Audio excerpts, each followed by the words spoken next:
Welcome to Mic Drop, the podcast where relevancy is irrelevant and we don't give a shit about your feelings. Ladies and gentlemen, as always, it's an honor and a pleasure to bring to you my next guest to the podcast.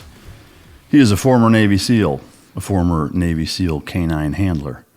He spent 10 years on active duty, 3 combat deployments, 2 to Afghanistan, 1 to Iraq. One of those Afghanistan deployments was with a dog. He's now a professional NASCAR driver, and he started the Greenlight Society, which is a 501c3 nonprofit that specializes in adrenaline therapy for combat wounded veterans. His beard has its own Instagram page, and Dale Earnhardt Jr. sleeps in a fucking t-shirt with his face on it. Please welcome to the stage, Taylor Canfield.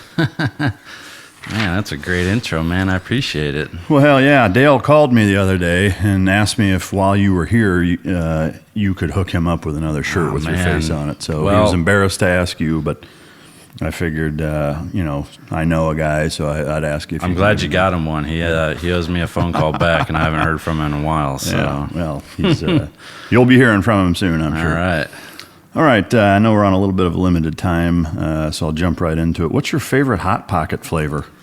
Hot Pocket. Holy cow, man. I don't know if I've had a Hot Pocket in probably 5 years. If I had to pick off the top of my head, I think there's one with like little meatballs in it.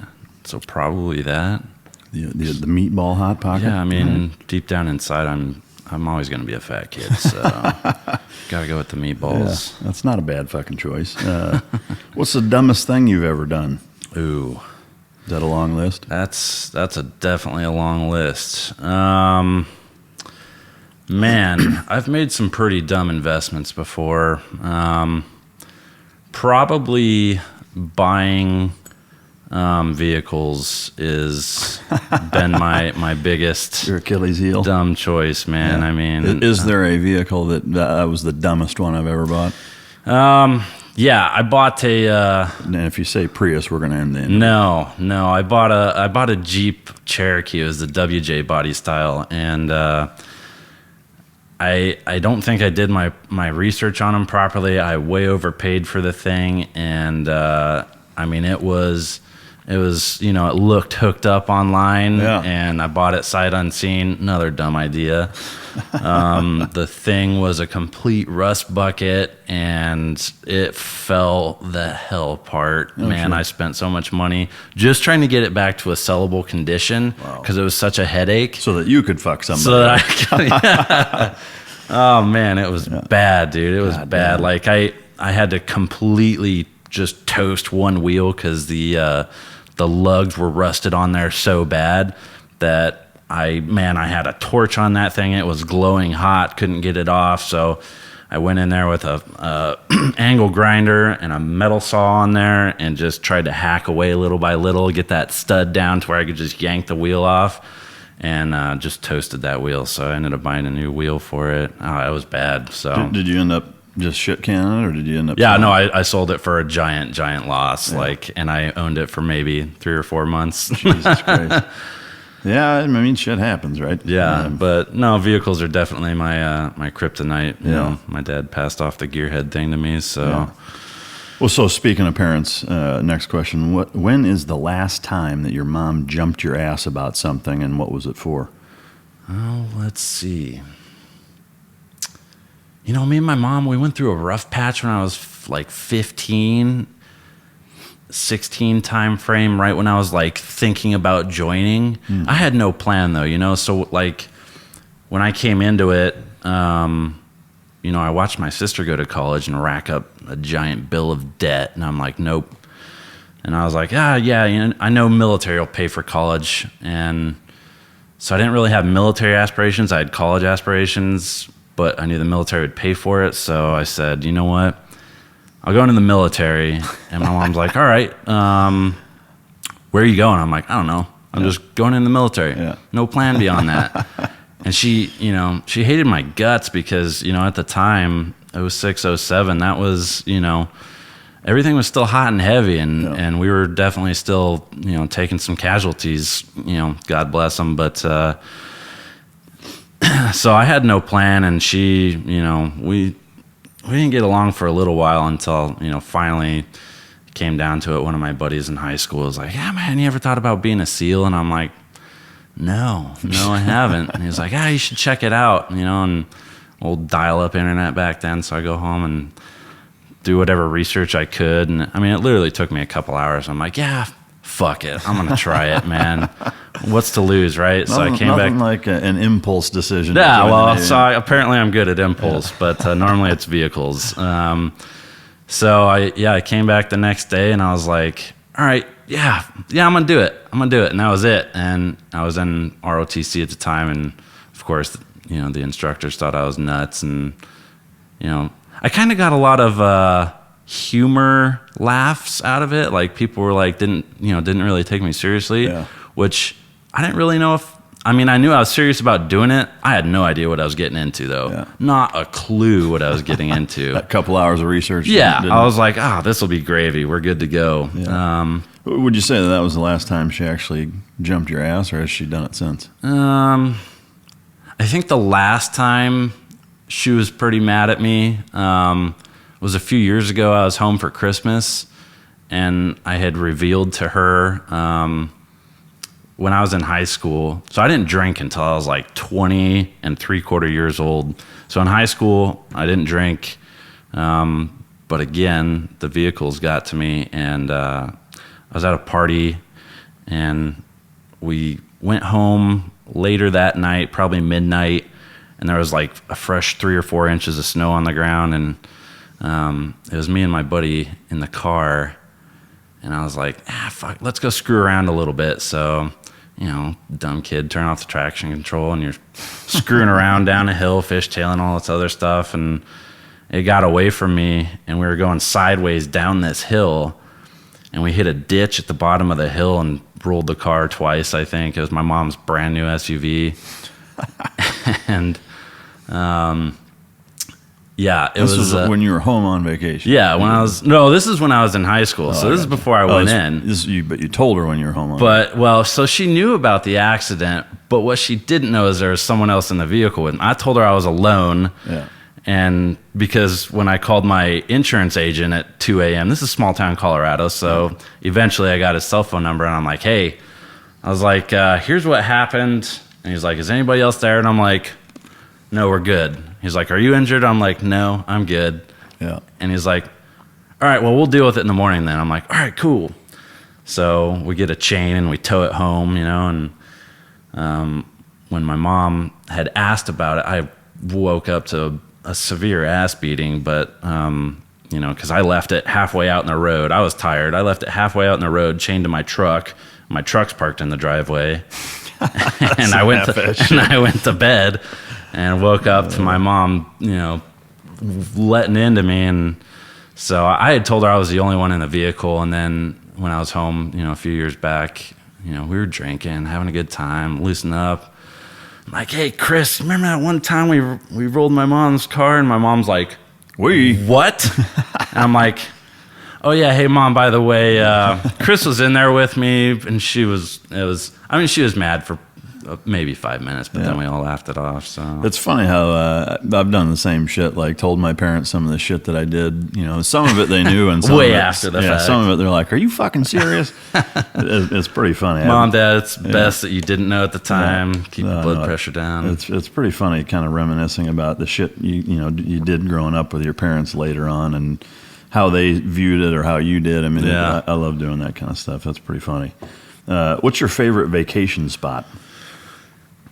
It sucks because I've, I can't say it sucks because it was totally by choice, but I've consumed myself so much with, kind of where I want to be that I've really ignored vacations. Yeah. The only legit vacation I've taken probably since high school was we went to Puerto Vallarta. I think it was 2 years ago. Yeah. And that was a really cool spot. But yeah, I've not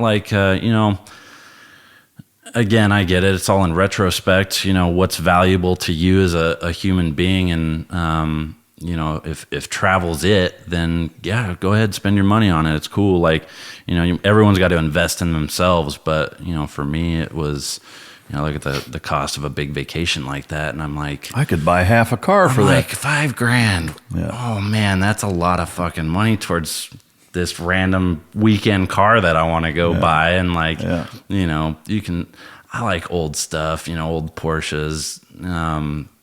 You can pick them up for $7,000-8,000 and go race the piss out of them on a weekend and throw them back in the garage and they're good to go. Cheap to fix. So yeah. All right on.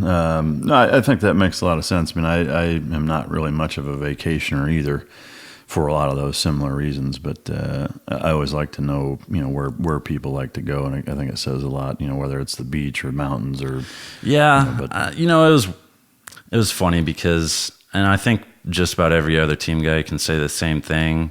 After Buds, I literally lived in a killer apartment in Imperial Beach that was 1 block back from the beach. Yeah. And it was a tri-story, so we had a giant, nice rooftop that overlooked the ocean and all this other stuff. And I was there for 4 years. I think I went to the beach once, maybe. Yeah. I could give a crap about the beach after Buds, it's cool to go and hang out for a little bit, but growing up in Colorado, we were always, trying to go camping up in the mountains or whatever, and California's mountains are a far reach from what Colorado's got to offer unless you go way north. But I always found myself trying to go back inland, motorcycle trips, day trips, stuff like that. So yeah. That makes a lot of sense, especially given what you're doing now. But I was going to ask what your favorite 80s action show was growing up, but you didn't really grow up in the 80s. Yeah, I was an 89 baby, so I get to claim the 80s, but not a ton of experience there. So what was your favorite TV show growing up? Like, is there one show that you watched where it was like, I want to be that fucking MacGyver or Knight Rider or whatever? Like, one of the neat things about growing up in the 80s, there was a ton of those kind of shows. But what did you watch growing up? Man, we, it was funny. So we had Teletubbies? You're a Teletubbies, baby. Those Power Rangers. Fucking Teletubbies owe me money. So, like Power Rangers. God, it makes me feel old. Yeah, gays. It sounds Barney. Well, it looks like we're about out of time. Lamb chops. Yeah, it was some straight early 90s TV shows that we look back now and we're like, good Lord, how did we watch that? But no, TV is taking a huge downhill turn. I mean, it's Airwolf and Blue Thunder and fucking Knight Rider and Miami Vice, fucking A-Team, MacGyver, like all these badass 80s shows that, inspired at least young boys to go kick people in the face and fucking be men. Like, now there's none of that. Everybody wants to talk about their feelings, and it's like a bunch of assholes in high school comforting each other. It's fucking lame. Mike, it sounds like you need some feelings to maybe you want to help me with that? Yeah, you want to help me with my feelings? I'm gonna go outside and have a drink first, but you start laying out your feelings now. I'll be back in about 20 minutes. It may take you longer than that. All right, I ask everybody the same in terms of morning routine. What's your morning routine look like? Oh, it's kind of just centric around the dog, man. It's I don't let him sleep in the bed with me. There's a lot of people let their dogs sleep in the bed, and he's got like his shedding seasons, and when it's bad, it is bad. Yeah. And then there's other times there hardly anything, but regardless, I don't like dog hair in my bed, so I don't let him sleep in the bed. And if I put his bed right next to where I'm sleeping, I'll generally get the nose a few times in the night, like, hey, what's up? Yeah. Like, what are we doing? I'm like, go lay back down. So he'll sleep, 10 foot away from the bed or maybe in a different room or something. And he does real good at night, just chilling. So in the morning, it's, me and him, we'll jack around for a little bit and, shower or whatever. I'm not, I know I should be, but I'm not. I love, breakfast, favorite food category, I suppose, like fuck pancakes, eggs, whatever. Man, I love making it, eating it, whatever. So, I don't normally eat breakfast. Like I'll down a shake or something like Mitch's thing. I've been on Mitch's greens for a while, and those taste so good too, don't they? Damn. Mitch, hey, listen. Mitch, the cool thing is God gave humans an ability to plug your nose without plugging your nose. So you just, you plug it and you slam it. But I haven't found a single greens that taste good. So they all suck. I can't fault him for it. But so I'll slam a shake in the morning, and then make sure he's good to go and take off for the day. So. Yeah. Nothing. It's nothing set in stone because, especially when it comes to, race weekends, your mornings are so different. So I can't. Yeah. I don't like to get in too much of a routine and then totally fuck myself when I go to do something different. So I'm tracking. Before we get into kind of the background and talk about some of your military career, one thing for listener, today is Memorial Day. Obviously, it's not going to be released then, but. It's cool to be able to sit down with you on a day like today, given our backgrounds and the amount of fellow brothers in arms that we've lost along the way. And I appreciate you coming. It's kind of a neat day to sit down. Man, I tell you what, and what a total honor. I'm glad it worked out. For Memorial Day because it is such a holiday that really. I try and make some sort of impact on Memorial Day just to do what I can to give back for guys that can't anymore. So I appreciate you having me today because it's cool, just like you said. Yeah, it's an honor to be able to sit down with you. So I appreciate it.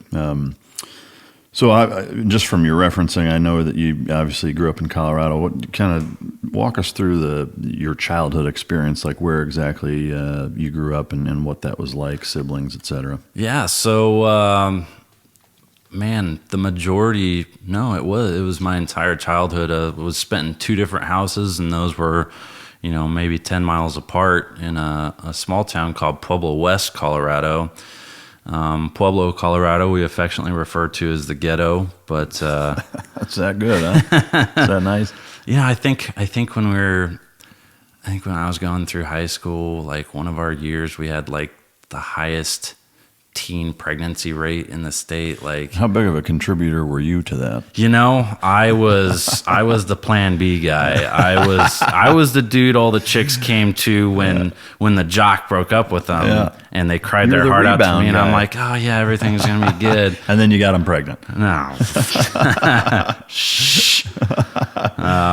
So yeah, it was. So Pueblo is now called Canfield, Colorado, because half the population is from your seed. Is that what you're saying? I mean, we've got some star-stud athletes in high school right now. Yeah. So hey, it explains a lot. Fucking A.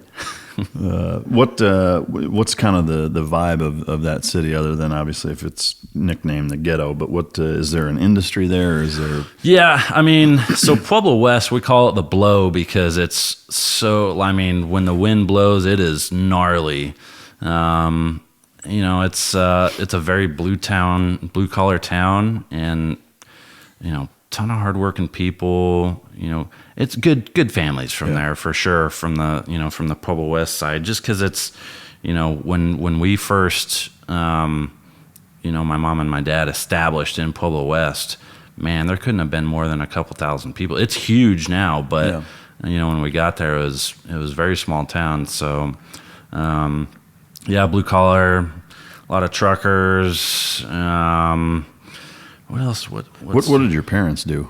So both of my parents at the time when they established there were both truckers. Oh no, your mom too. Yeah, my mom was a badass trucker, man. Oh shit! Like that's fucking great. Yeah, little mom. I mean, she'll tell us stories of being in a truck. I mean, we're talking a semi, a tandem. So you've got the truck with the dump box on it, and then it's pulling another dump box full of dirt with no power steering. Just fathom something that giant with no power steering. She'd tell us she'd have to stand up to the side and literally yank on the steering wheel to get the fucker to turn. Fuck. So, she's always been a badass, man. Now, and after she shortly, I think it was shortly after I was born, she got out of the trucker business and became a maximum security prison guard. God damn. So again, badass, can't say anything less about her. So that's pretty fucking cool. Yeah, they were both truckers when we established there, and my dad,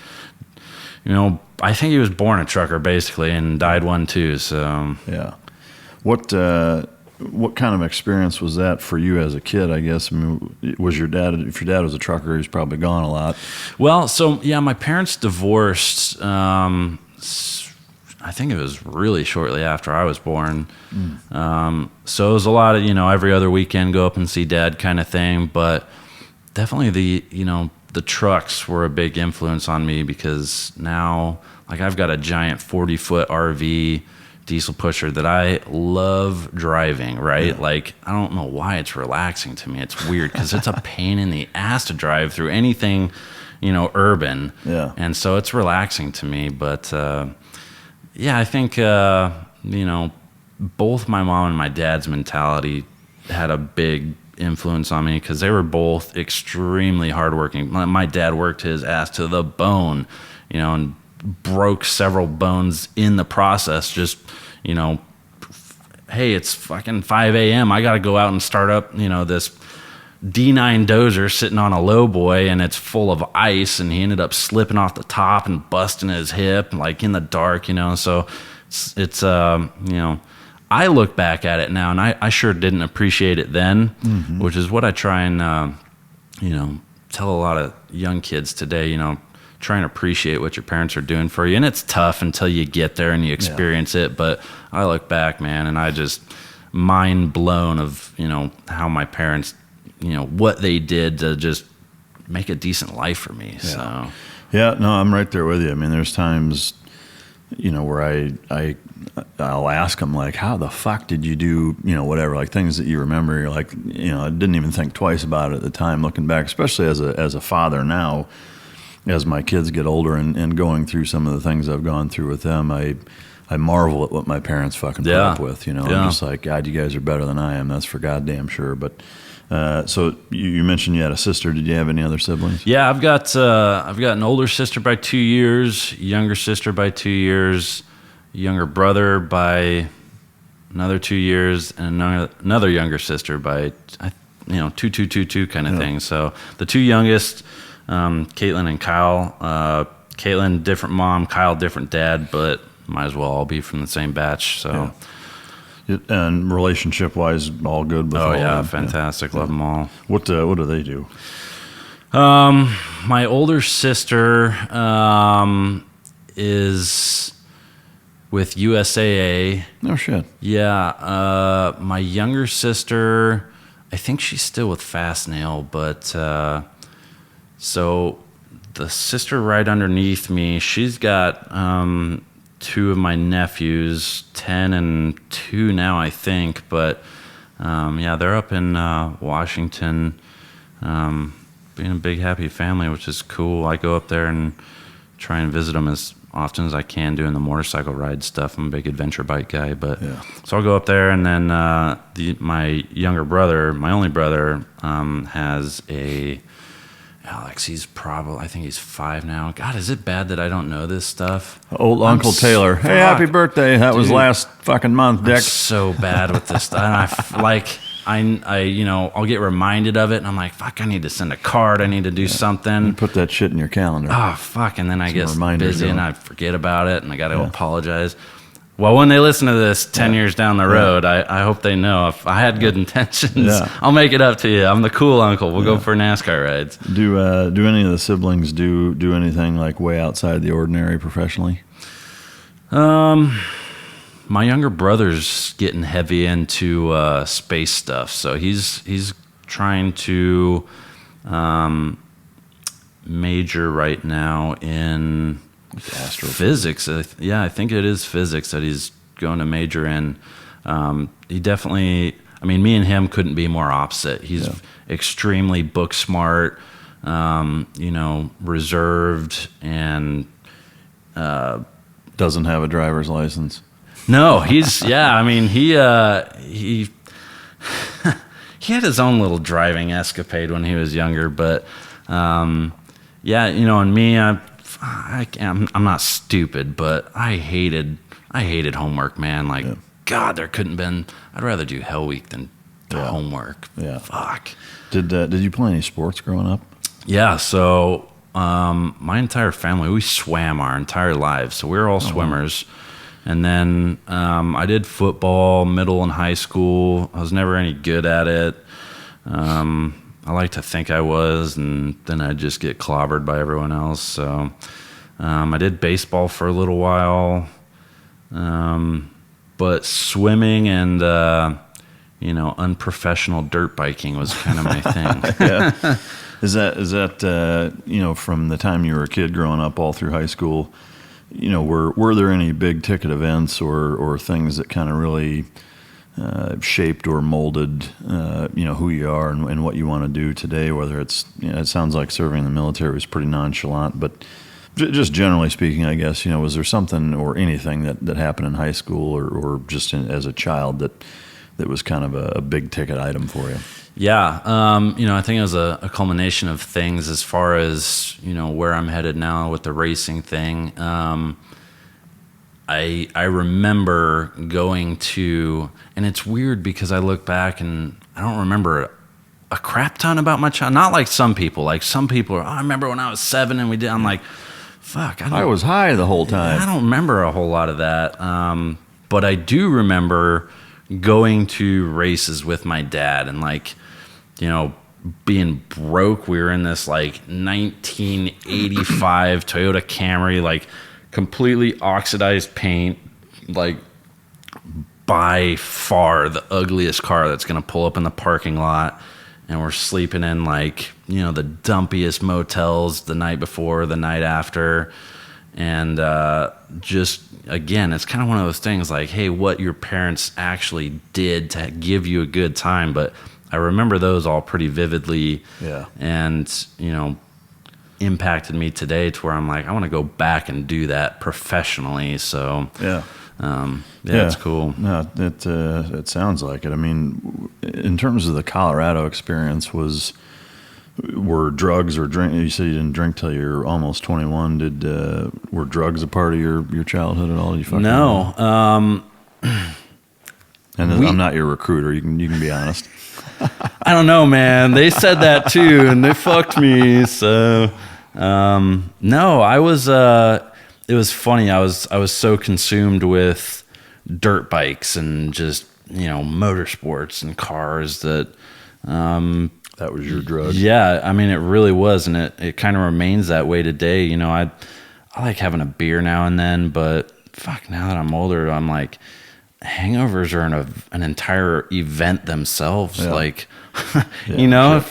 I got to set aside 2 days to recover from this crap now. So it's fucking terrible. It doesn't get any easier. So I don't tell you. I don't do that a ton anymore. But wait till you hit 40. Yeah. So no, weed wasn't. I mean, weed was prevalent, in high school, but it was never really my thing. Hard drugs, I'm sure they were there. I know they were there. I was never around them. So yeah.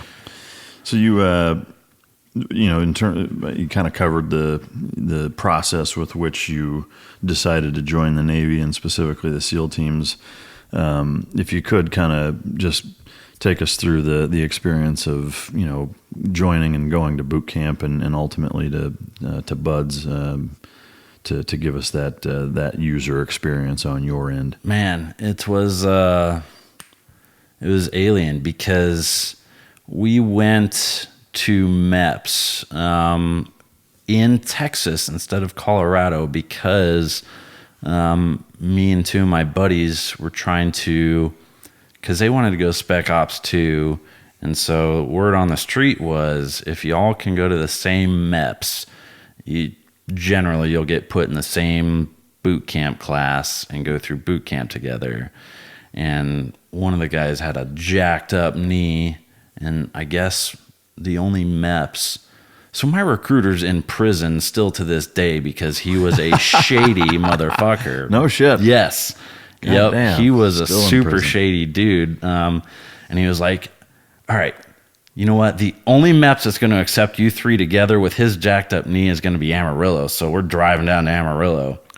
So we drove down to Amarillo to enlist in MEPS. And I don't even think you could do that. Yeah. Like being from a different fucking state. Maybe you can't. Maybe that's why he's in prison. But so we all went through MEPS in Amarillo, and it was all, I had never left college.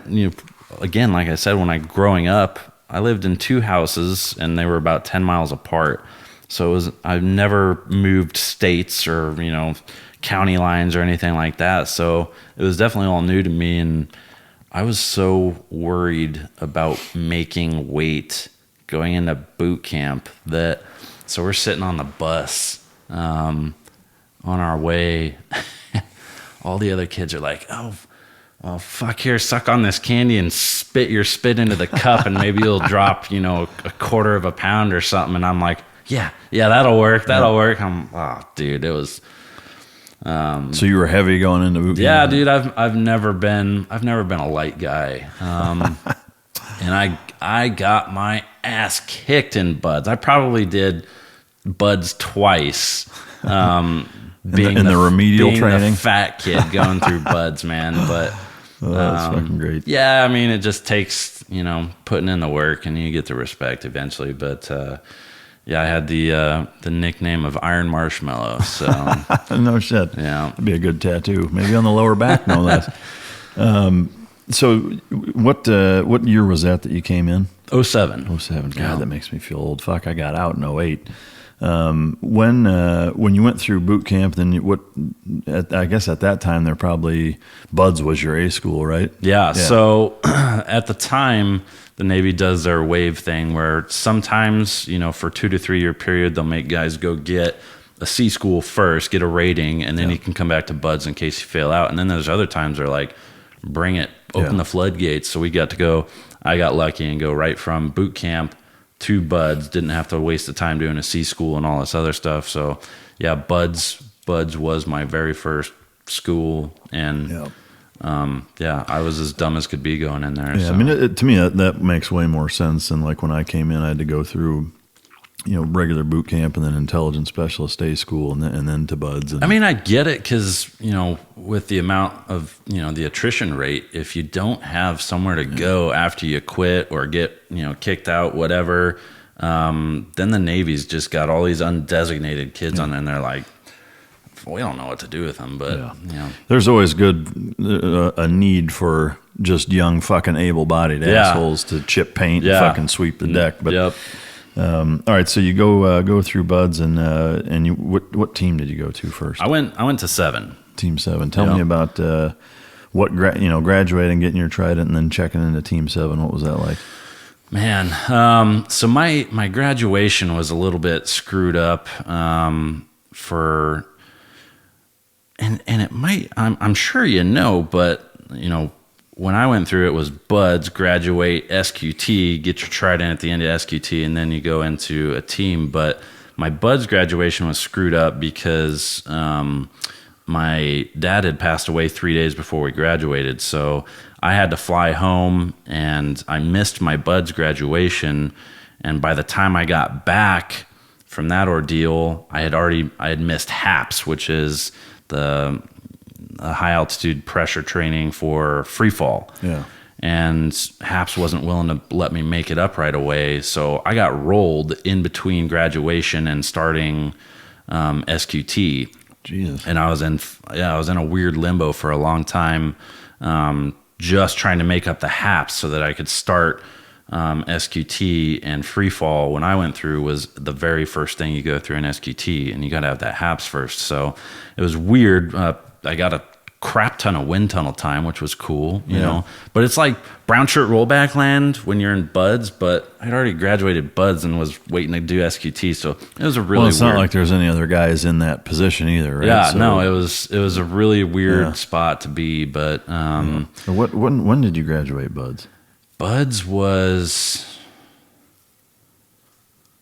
February of 08, I think. So, I mean, were you ever in brown shirt rollback land? Oh, yeah. So was I there when you were there? No, I had Ty Woods when I was in brown shirt rollback land. Okay, because there was a period I like went back and forth between in-dock and being a brown shirt guy. So because I worked with Ty for most of the time I was an instructor. God, you had to have had me in at least in-dock then, maybe, but.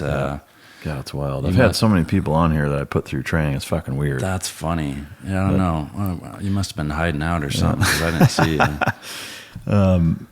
I'm curious, I guess, from from that point of being in limbo or whatever, and then you get to SQT. I mean, you were with guys that you didn't go through buds with in SQT then, right? Yeah. And it so I got rolled after Hell Week. I had bilateral stress fractures in both my tibias, and I was running like a fucking old man, bro. Like, it was bad. It hurt. And going through, and I think they had to have happened pretty early on in first phase, because they just killed it all the way through first phase up through Hell Week. And anytime we'd go to do surf torture, like, my dumbass, I let it slip one time. We were going to do surf torture, and they're like, about face, forward march, and I'm like, fuck yes.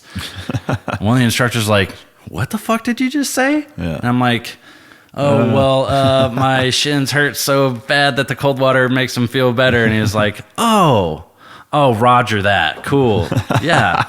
All right, forward march, except for Canfield berm sprints. And I'm like, dude, I turned pale white. And I'm like, no, like, this is going to just... so for the rest of Hell Week, instead of getting surf torture, because I loved surf torture. Man, I'm a fucking fat guy. Are you kidding me?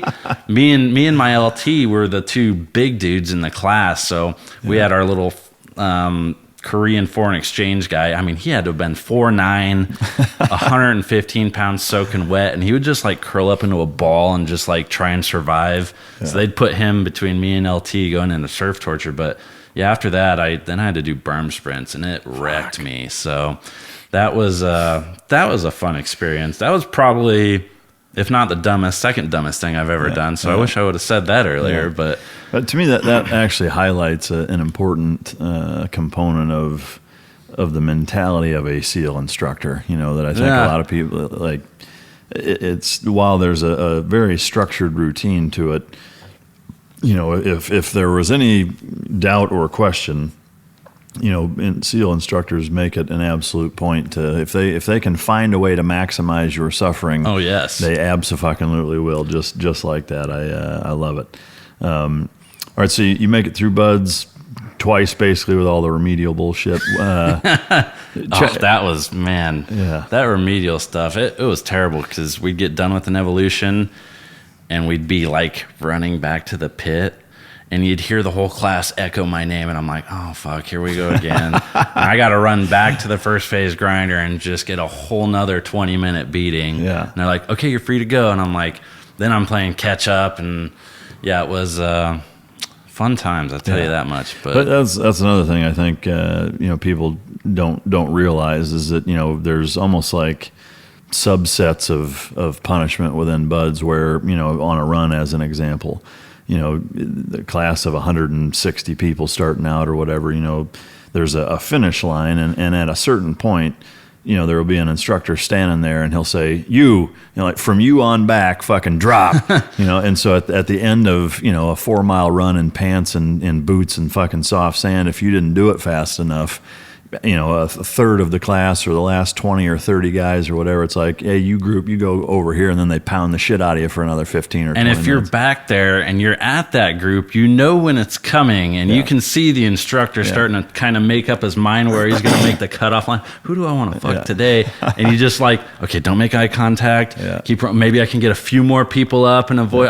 Shit. Yeah. You're really in the oh shit fucking group every time. No, so on the runs, man, I don't know how. I joined cross country 3 weeks before I left for boot camp, thinking that was going to help for whatever stupid reason.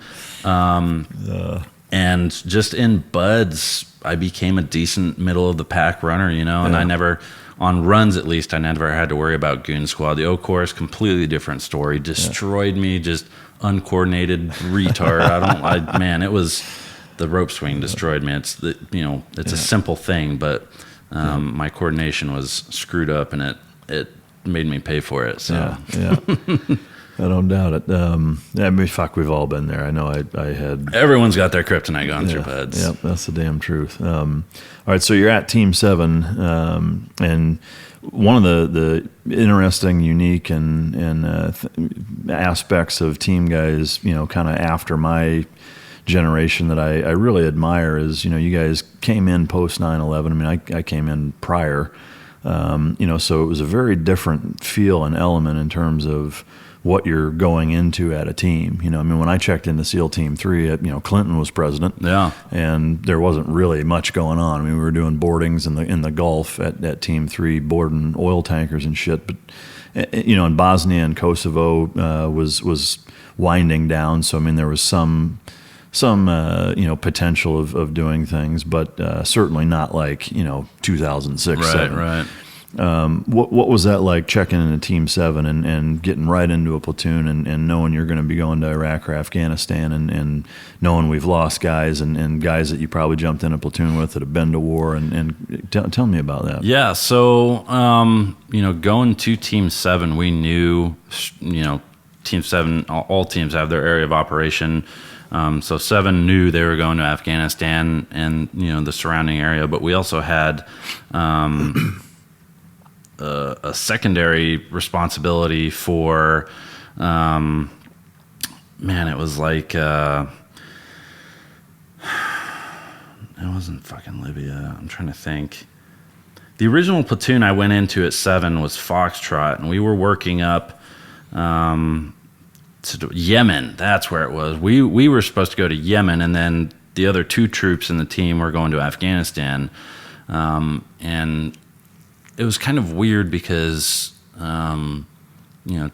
we had just started the new language program for SEALs. So, we no longer went to DLI for the Army and all this other stuff. It was our new language school in San Diego. So, me and a handful of other new guys, we went to language school, and it was for Pashto, Dari, and some of the other predominant languages in Afghanistan and Iraq, even though I was still going to Yemen. And then, so I worked up with Foxtrot Platoon, and a great bunch of dudes. And I think, back to your point of, hey, what was that like? There was already combat hardened dudes. Most of Team 7 is what that was, comprised of. So they were all ready to get back out there and smash more skulls and eat meat, right? So yeah.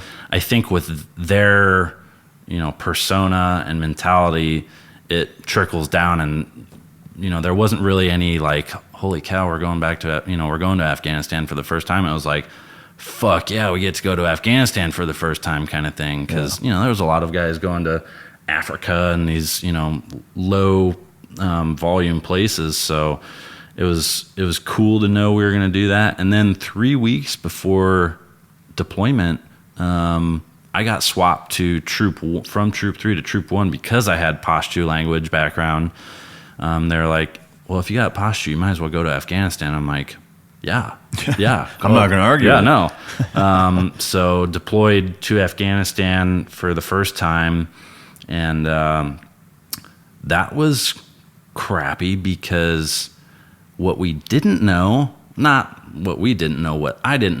as a student of the language is that there are so many different dialects of Pashtun that it literally comes down to the different tribe in Afghanistan that it's spoken. Is it that different where you can't even fucking, so it's not I couldn't like communicate with the guy. No like shit. So my instructor for Pashto was from Kandahar. Yeah. And Kandahar is, it's a developed city in Afghanistan where it's more of a proper spoken language with some westernized stuff in there, right? Yeah. So he taught us what he knew. And then when we're in these super remote places, I couldn't communicate. They're like laughing at me, and I'm like, why the fuck are they laughing at me? Yeah. So I'd call the Terp over, and I'm like, hey, why are they laughing at me? He goes, they don't even know it. Like, you're saying things funny and weird, and I'm like, so it's not like, you know, a guy with a thick New Jersey accent talking to somebody from fucking Mississippi. It's not like that. no, It's way different. completely did like it's That's like fucking crazy. Eskimo speaking Eskimo, and to Yeah. you know, somebody in the South, and you're like, what in the world are they saying, kind of shit. thing. So Do you still speak any of it, or you know, I can, you know, if I pull out like the old books and stuff like that, it'll come back decently quick. But Pashto, if I remember right, Pashto is like the third hardest language in the world to learn, just because it's so, man, I mean, it's so intricate. And, you know, you write one way, but you read the other way, kind of thing. And to me, just the fact that it's a completely different alphabet would fuck me up. Yeah, you know, I mean, it's one thing learning a different language when you're using the same alphabet. But when you've got to learn an entirely different character set and all that, I mean, that to me, that's next level shit. Well, and that it sucked too, because it was a little discouraging spending 4 months in language school, and then you go to do your test at the end, and they're like you're not at a normal level. But we hadn't really been teaching Pashto up to this point, so maybe we didn't have a standard. But I'm like, dude, I'm trying, I really am. I'm trying to learn this, but it's fucking hard. Yeah. And all the time, you know, you're watching your buddies go to Sniper and Breacher and all these other cool guy schools, and you're like, well, fuck, I can't learn this language. Get me the hell out of here and put me in, you know, a cool guy school. Yeah. And so, I mean, it was a little discouraging that you didn't really come out of it with, and then you get over there and be like, well, I can't actually even talk with the little bit that I do know. I can't communicate. And you're like, what a waste of time, man. I mean, fucking Christ. It was, so that was a little bit disappointing, but yeah. The one big difference that I know between, you know, my first, you know, couple of years in the teams versus yours, I know, you know, when we did training prior to 9/11, it was largely theoretical. You know, I mean, we did have an old Vietnam guy that ran some fucking crazy realistic training that, I mean, at this point, they wouldn't let him do it anymore. I mean, even back then, we were all looking around like, what in the fuck? You know, using quarter pound standard charges 9 feet away in a booby trap course and shit, like blowing guys. But fucking the MSDS says, nah, fuck that. Get up there closer. He didn't give a fuck. Shooting overhead, and I mean, yeah, it was nuts. But you know, we didn't have a cadre of guys who had recently been to combat to the area that the platoons were going to go. So, you know, one of the big things for me that I know in the platoons that I was in early on is, you know, we would do all this training and then we'd get overseas and start kicking doors in for real. And it was really fucking different. Yeah. You know, I'm curious, you know, when you were training up, having that kind of real time feedback, you know, did you get a sense that the training not just was realistic but was super applicable, and then ultimately when you started doing it for real, was there a lot of similarities, or was it still kind of that way? Yeah, I mean, especially when we got into the teams, you know, the entire training cadre for the teams were all combat vets of Afghanistan and Iraq. And they took that shit seriously, you know what I mean? So it was definitely, you know, they can't train every mission set that you're going to go do. Like when I was over there, you know, we did, you know, village stability operations. We did direct action stuff. We did, you know, Overwatch stuff. So you can't train every single scenario, but, you know, the hot and heavy stuff that you get into over there was very prevalent in the training, you know, before you deployed, and they made sure you were ready. So, you know, they took it very seriously because, you know, obviously we had some pretty serious losses over there, and it's not something they took lightly, which, you know, I think we definitely appreciated when we got over there and saw, like, okay, we're kind of falling back into a very familiar pattern and training routine. Like, we already know a lot of this. Some of it, you know, you gotta, you know, war's never a laid out plan, so you've always got to be adaptable, but yeah, for the most part, I think they did a great job. So. Yeah. And so once you went to Afghanistan, of what you can share, where about were you, and what was kind of the main gig going on for you guys over there? Man, we did a lot of patrolling at first, and it was really trying to figure out where the bad guys were. Where they were, because we were in a very open part of Afghanistan that eventually butted up to the mountains, after, 45-minute to an hour drive. And we bounced around a little bit, but, it was a lot of, hey, let's figure out, a plan of attack rather than just going in and trying to, find these guys with guns a-blazing kind of thing. So recon by fire. Yeah, pretty much. And, so, I mean, it was cool because we got to see a lot of the country, and it's vastly different from what, just the media portrays as Afghanistan. There's some gorgeous parts of Afghanistan. It's pretty freaking unreal. Yeah. And as far as I'm aware, there's even a vacation destination on Western Afghanistan. I don't know if I'd ever go there, but, it's a crazy, there's beauty in Afghanistan, as much as it's odd to say, but it's a crazy place. Yeah. So once you guys kind of figured out where your area of operations was, or what parts you were going to focus on, was there a specific mission set, or was it just kind of whatever came your way? For a little bit, it was kind of whatever was there. I'm trying to think back, like my second round to Afghanistan, our mission was village stability, but that was 2013. So I feel like, I'm trying to think back. I don't know if we had just one specific, I'm sure we did, but at the time, deployment schedules were so screwed up that I think it was, hey, everyone just be flexible kind of thing. Yeah. Because all three of my deployments were longer than 6 months. And, it's odd for the teams to be deploying longer than 6 months. So it was, it was one of those things where eventually when we got to my last deployment in Afghanistan is when the teams finally were like, we got to fix this shit. Like everyone's, so they mandated, from boots up to boots back down in the United States is going to be no longer than, I think it was 6 months. And so we were kind of the last ones to try and make up the time to get it back on a regular. So we got pushed. I think we ended up being there for 8 months on my last one. And it was tough. I'll tell you what, after that, I've got massive respect for the Army dudes and the Marine guys that are over there for fucking 13, 15 fucking 18 months. Are you kidding me? Yeah. Holy shit. No wonder those dudes are fucking disgruntled, man. Like 18 months in that place. Yeah. Yeah. So. Well, and to me, it further, looking even farther back, it further reinforces the greatest generation adage towards the World War II guys. I mean, some of those guys went over for 4 fucking years. Yeah. When they went over, it was, you can come back when the fucking job's done. Yeah. And that's hard to fucking get your mind around. Isn't it? Yeah. Whole different world, obviously. But do you remember your first legit fucking combat operation? Guns blazing, fucking, and what was it? What went down? A lot of it at first was kind of soft stuff, like some overhead fire, stuff like that, and it wasn't anything crazy. The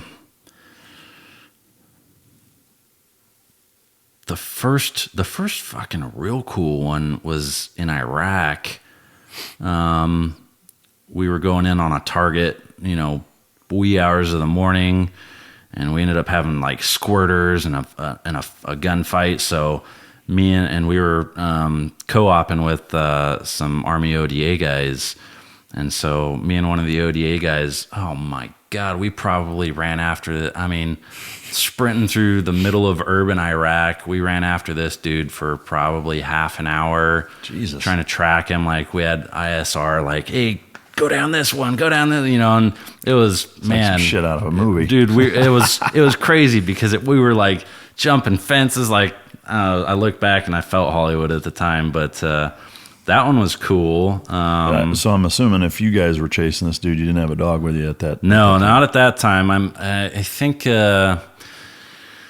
that same deployment we had a dog guy, but he was a CAG guy, Calvin. Man, what a cool dude that guy was. And I think that's where I first. So that was my second deployment in Iraq, and I think that's where I first kind of like, holy cow, these dogs are fucking amazing. Like, so anytime he wanted a bite suit guy, I'm like, yeah, fucking put me in there. I'll tell like, teach me a little bit about this. Yeah.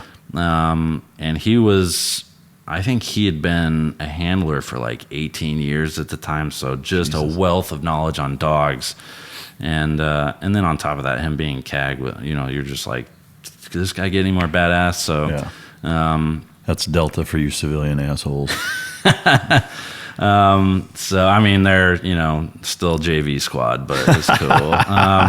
Shout out to CAG. I'm still working on getting a CAG guy to come on here. Yeah, that cross rivalry seems to be a bit of a hurdle. I'll reach out and try to get a hold of. I don't know what Calvin's doing these days. I'd love to get a guy like that on here. Yeah. That'd be neat. But I'll try and find him. But so I'm assuming then there weren't dogs attached to you guys on your first Afghanistan deployment. No, so they existed, but we didn't start.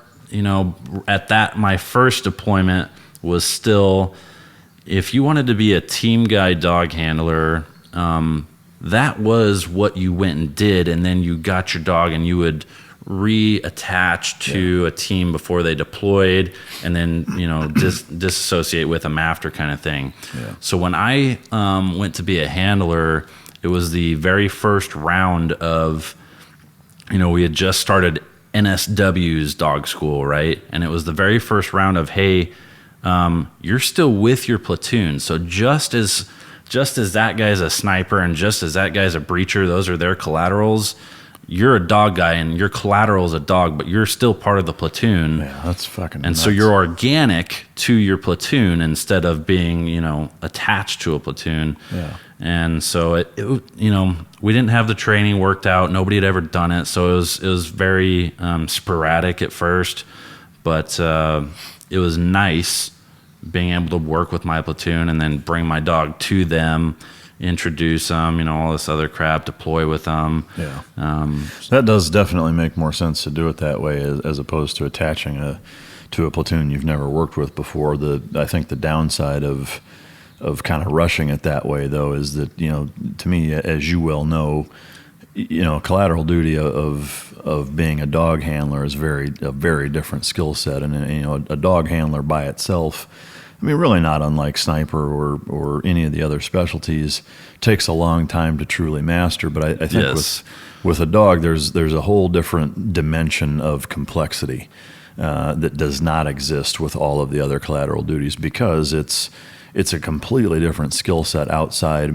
Sniper is still shooting, it's still tactics, it's still a lot of integration that already exists within the SEAL community or any special operations community, whereas a dog is a whole different fucking animal, pun intended. It's a live, eating, breeding, shitting fucking thing. Like sniper rifle, you can stick in a locker and come pick it up a couple months later. Yeah, you don't need to understand the psychology of a sniper rifle, whereas a dog is a totally different fucking deal. But going back to that first Afghanistan deployment, is there any stories you can share of either hairy combat missions or really cool ones or big wins or big losses, or just anything that stands out as being worth sharing? It was, I don't know if we were in a dry area. Our sister platoon got into some hairy stuff, and so they would op when we're back so we could QRF them and vice versa. But we'd sit there on the radio and watch their movement and listen to everything,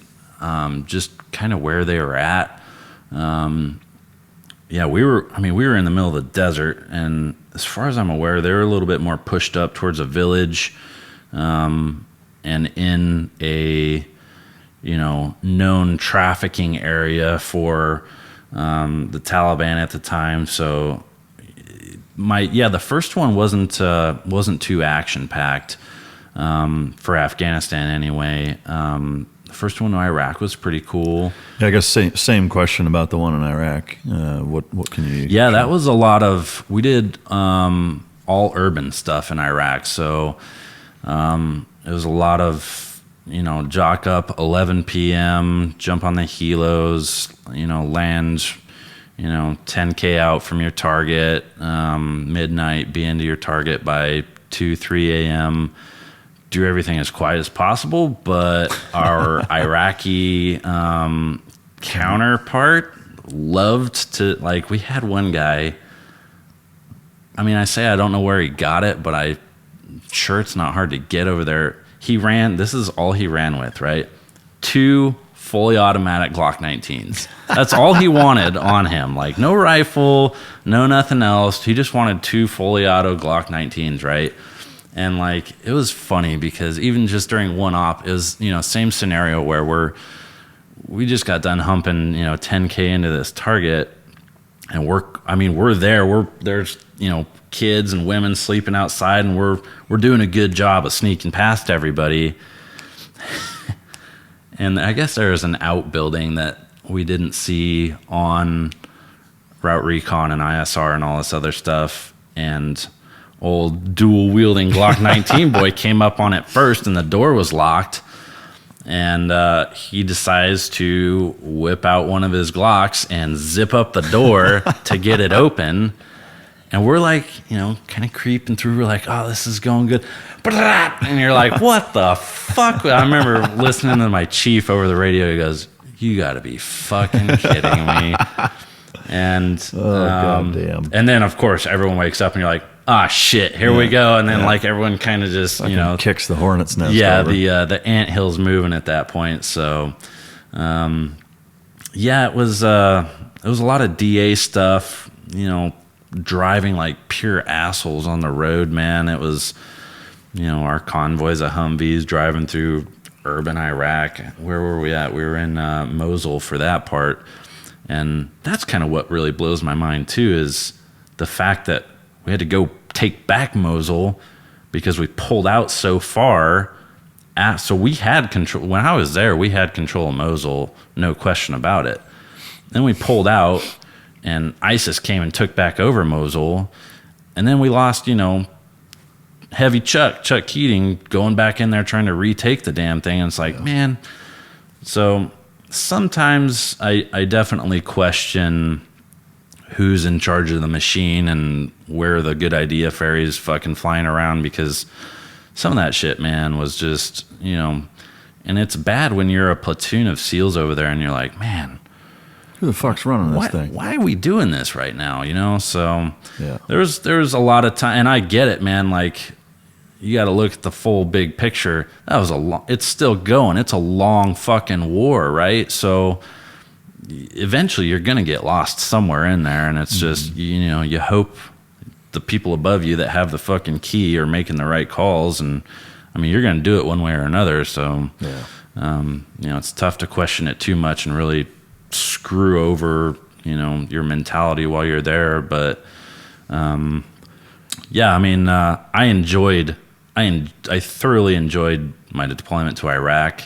I was with a fucking killer group of dudes, and it was fun. Yeah. The DA stuff every other night, man. It was a SEAL deployment. That's what, and it's funny too, because that first platoon I worked up at 7 with, they were supposed to go to Yemen, and I think they landed in Yemen and got kicked out, not because of their own doings, but because of political matters, right?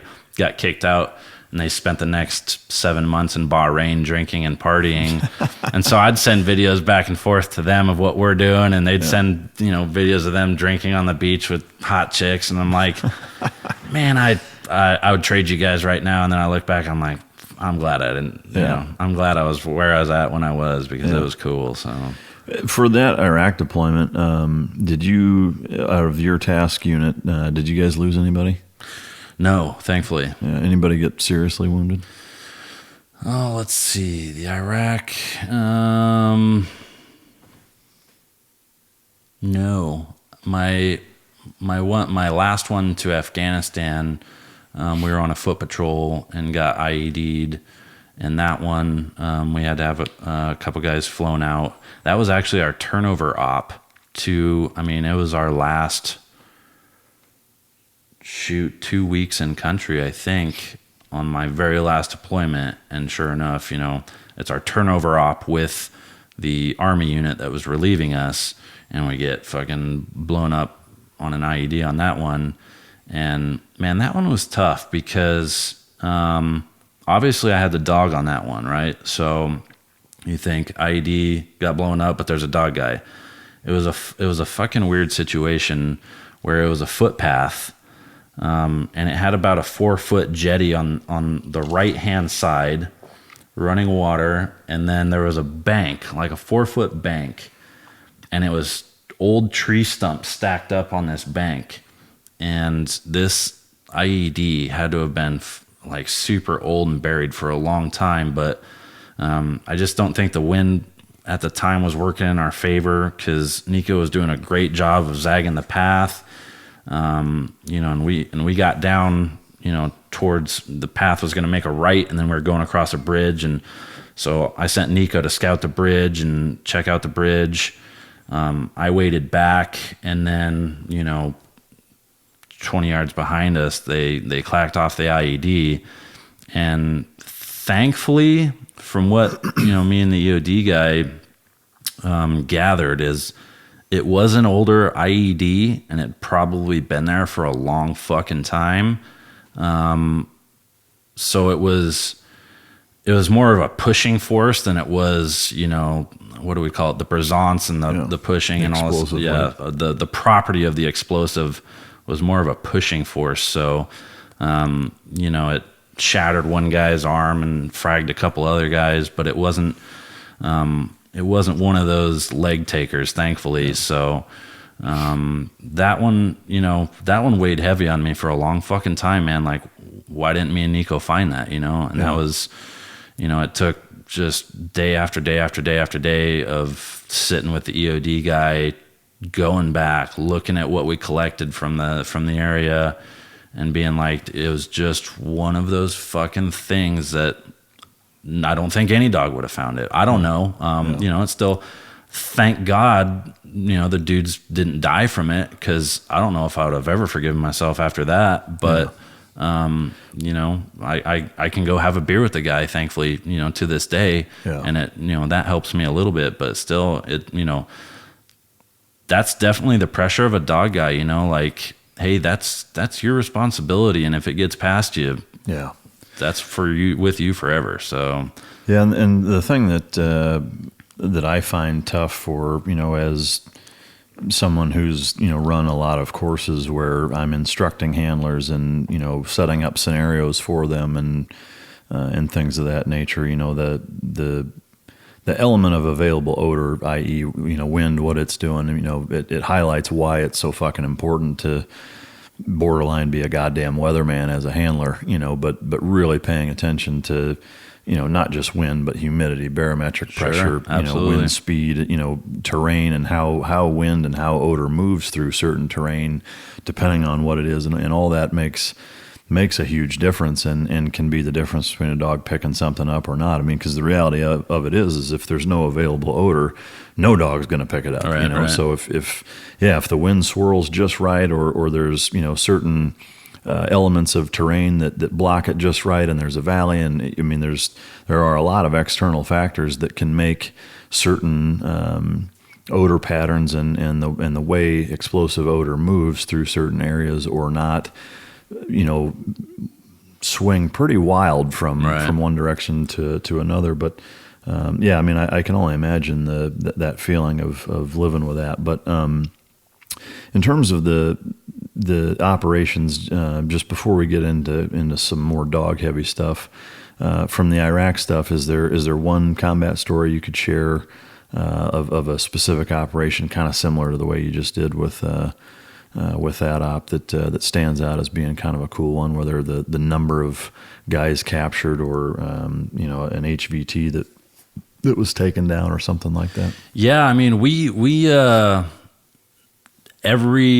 not gonna say every op because then I'd make us look too cool, but I mean, we were going back damn near every op with an HVT, or at least who we were looking for. And we had some cool ones pop up where it was like, hey, this guy's pretty fucking high on the pecking order. Let's go wreck his world kind of thing. So that was definitely cool. I think the one where we were working with ODA guys and where we ended up chasing that squirter, because that op went in so many different directions, and it really it showed the worst case scenario, but in a fun sense, where everyone had a great op. We didn't sustain any gunshots, any injuries on that, maybe besides a rolled ankle or something like that. But it showed how flexible a platoon of SEALs and really what they can get done at any one time when asked can do. Because me and this guy, I mean, shit, we were probably 3 or 4K away from the rest of the guys. And once we got on that target, we found follow-on intel for down the street. So these dudes are like hot wiring trucks to run down the street and go, wreck this house. And we're over here chasing this dude with the ISR. And I mean, it was a fun op to see all of our work and training come together. And it went like fucking, water flow. It was pretty cool. So did you guys ultimately end up getting that guy? Yeah. We pulled him, and we pulled another guy that we had no idea was going to be there. And I think it came from the follow-on house where, obviously we weren't supposed to hit that house. We didn't know he was going to be there. I don't know if he didn't have his cell phone on at the time, so we weren't tracking him. But we pulled him, a few other guys, and I think we had to make like multiple trips with the bird on that one because we pulled back a ton of dudes. The only crappy thing with that is it's not NCIS over there. You go back and you hand them over to the other guys, and they'll get released, the next day or 2 days after. So you're eventually chasing them again because sounds like the border here. Yeah, no, I mean that's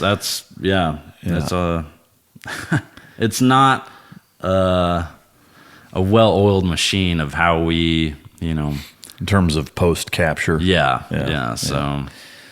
Yeah, I mean, there's, as with anything, there's always frustrating elements to that machine. I know, some of the targets we hit where we would capture guys, no fucking idea what happened to them. Yeah. No idea, whether justice was served or not. I mean, who knows? I guess ultimately it's not up to us to decide. It's just up to us to arrange the meeting, I guess. Yeah. But so you finished that Iraq deployment, and now this is where you enter, the multi-purpose canine handler portion. Tell us about that process. Man, so I had the opportunity to go to dog school. I think we were 2 or 3 months into our next workup for Afghanistan, and my girlfriend at the time was a handler for 32nd Street on the other side of across the bay as an MP. So I got exposure to their kennel and their dogs, and I think that combined with, our CAG guy, dog handler in Iraq, really, the second it was offered to me, and I'm like, yeah, absolutely, let's do this. I've grown up with dogs my entire life. Just, my mom bred dogs, so we had 40 little wieners running around, and so there was no hesitation for me in accepting that. But again, it was the first round of you're organic to your platoon, but you're going to go pick up this dog as a collateral and learn it, come back, and then train us on it.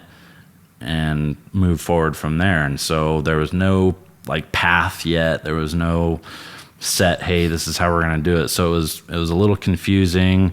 It seemed kind of counterproductive at times, but so I go to Virginia Beach for NSW's specific dog school, right? And I can't remember when they stood that up, but it was very new also. Yeah. And so we spent I think it was like 2.5 months there, and I got my first dog. Little Willie is what we named him, because he was a smaller Mal, long-haired Mal though. It was weird, Almost like a Tavern. yeah. So long hair. He was maybe 50 pounds soaking wet. Little monster on the bite suit though, like, and he was just a cool fucking dog, like happy-go-lucky dog. Like, I think it was one of those dogs you can have around other dogs and you're not really super worried about it. Monster on the bite suit, but working with them, and I ended up going to Shaw's, right, for normal workup stuff, and we weren't taking the dogs to Shaw's at that time.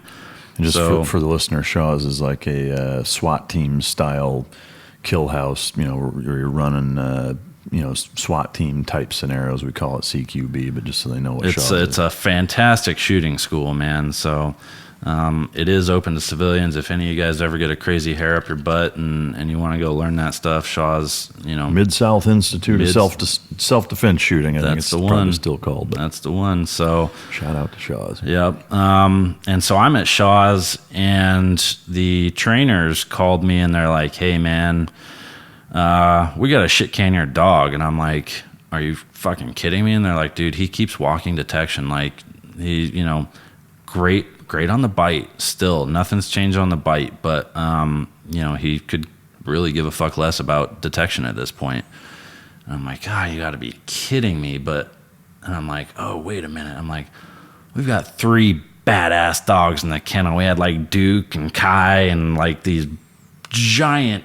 Duke was this massive Dutch Shepherd that was just feared and revered, right? I remember him real well. Yeah, so he stole my pizza the day I met him. I'll tell you that story here in a second. So I'm like, and they're, they didn't have a handler, and I'm like, fuck yes, I'm gonna get one of these bad motherfuckers. And I knew Nico was there. Everyone knew Nico was there, right? And I'm like, yeah, I'm going to get one of these bad. And they're like, yeah, we're going to give you Nico. And I'm like, fuck no. Hell no. Not only no, but hell no. That dog bit everyone, man. I mean, he was an asshole. And, fuck, just trying to feed the dog, he would bite you. And you're like, fuck. And trainers are like, sorry, man. He just, he needs a good handler. So, Nico's your dog. And I'm like, oh, shit. Yeah. And sure enough, I get back, and our very first day training, like, yeah, I'm a fucking SEAL, but those dogs are fucking badasses. So I was a little intimidated going up to that kennel for the first time and being like, hey, you're my dog now, and you're going to fucking listen to me. Yeah. And we went and did detection, and the trainer's like, all right, as soon as you get outside of this building, you go right into very strict obedience. I'm like, all right. We get outside the building, and he gets a little bit far ahead on the heel, and I correct him, and he, like, on the correction, he was like, oh, momentum to come back and bite him. Yeah. As he's coming back, mouth opens up, latches onto me, and I'm like, oh, my God, this is my worst nightmare. So, fucking hung him up to dry, and it was a rough probably 2 weeks getting to know that dog. And I had kennel duty at one night, and I'm like, fuck, there's like a 6-pack of IPA in the fridge, and nobody booze and bite dogs. Nobody had been drinking. I'm like, fuck this. I'm going to make this dog like me. So, it was, call it kind of Hollywood cliche where I literally went, I took his food and the beer, and I shut the kennel behind me, and I'm in there with him, and I set the food down, and he's just like, and so Rico is half brother to Nico. Mm. I don't know if Rico has it, but Nico has this look where he's like almost looking down, but he's looking up at you through his eyes, like the wolf stare, right? And so I got that stare, and I'm like, God damn it, if I get bit again for doing this. I was like, you idiot. So I sat on the far side of the kennel from him, and I just sat down and started drinking beer, and he was pretty aggravated, but he was circling slowly, and he would slowly come a little bit closer and a little bit, getting a little more curious about me. And I just sat, I didn't reach out to him. I just kind of sat there and, looked at him and talked to him. And eventually I got to the point where I could pet him as he went by, but as soon as I'd like start scratching him or something, he would stop and growl. And I'm like, all right, we're not there yet. That's cool. Fuck, man, after that, it was, it got good after that, so we got bonded. And I tell you what, we went on that deployment and came back, and the trainers were like, who is this dog? And I'm like, you guys got to know, this is probably one of the best dogs we got in the kennel right now. Like, he just needed some fucking chill out time, or, with handlers, attitude travels down leash, and I think maybe him and his previous handler were not a great fit. And so, yeah, Nico ended up being just a fantastic dog. It sucked because we were in Afghanistan in the middle of the fucking summer, and it was, you get on a helo, and so then you're gaining elevation, and people think the higher you go, the cooler it gets. Well, it doesn't do that until you get like atmospheres up kind of thing. Yeah. And so it's hot, and that he gets pretty amped up on helos, right? So, we had 45-minute to an hour inserts on a helo, then to do another 5K patrol into our VSO. And that poor dog would be fucking toasted by the time we landed, which sucked because, we land and whatever, it's 120 degrees. He's exhausted because I put the muzzle on him when we're in the helo, and then, 5 minutes out before landing, I'll take it off. And, he's toasted, and we land, and I'm trying to get him to do detection, and the platoon's like, oh, why isn't your dog doing it? I'm like, guys, he's roasted. I was like, give me 5 minutes. So, I'll try and give him some water or whatever, and, rest him up a little bit. Seems good to go. I'd get maybe another 300-400 yards out of him, and he'd be toast. Like, the ground was just scalding rocks. Like, you could cook an egg on that shit. And, fuck, it was another one of those things where as a handler, I felt like a complete failure because I was like, I don't know what to do. Like, I feel fucking useless at this point because my dog's completely exhausted. We haven't done anything yet.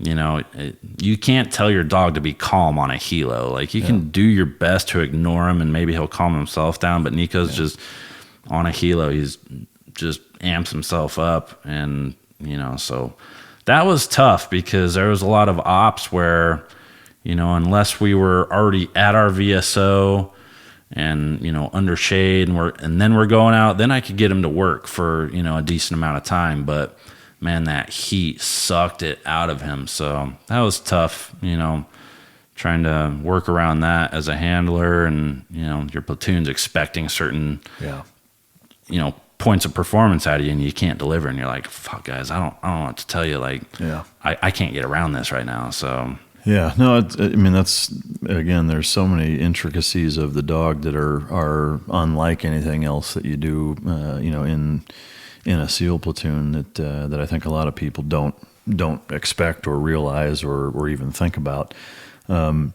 About how many missions would you say that you and Nico went on that deployment? Well, let's see. So our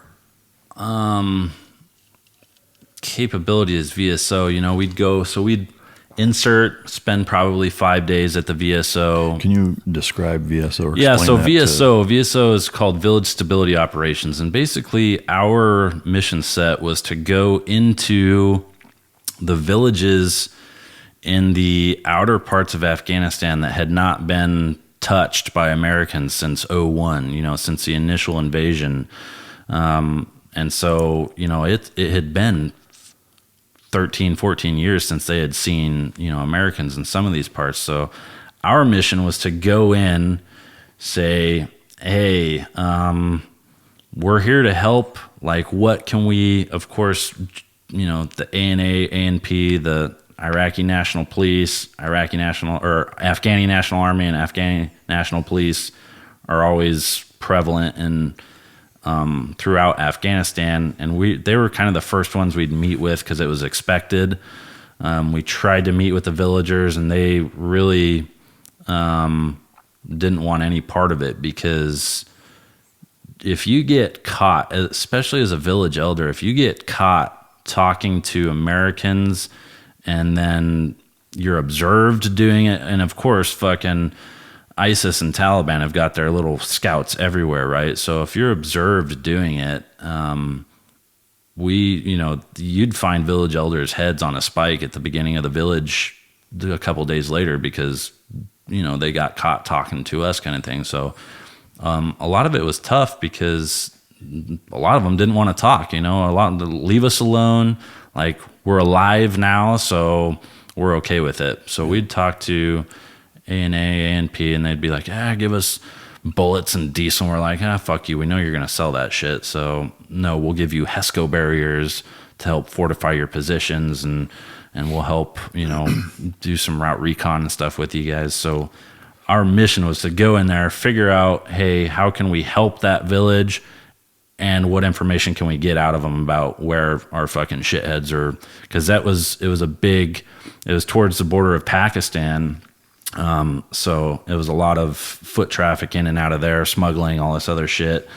And so that's what we were really targeting was, the foot traffic through there, because those mountains were fucking treacherous, man. I mean, there's not a ton of vehicles. You get through there maybe on a little motorcycle or something, but there's not a ton of vehicles going through there unless it's on the main highways.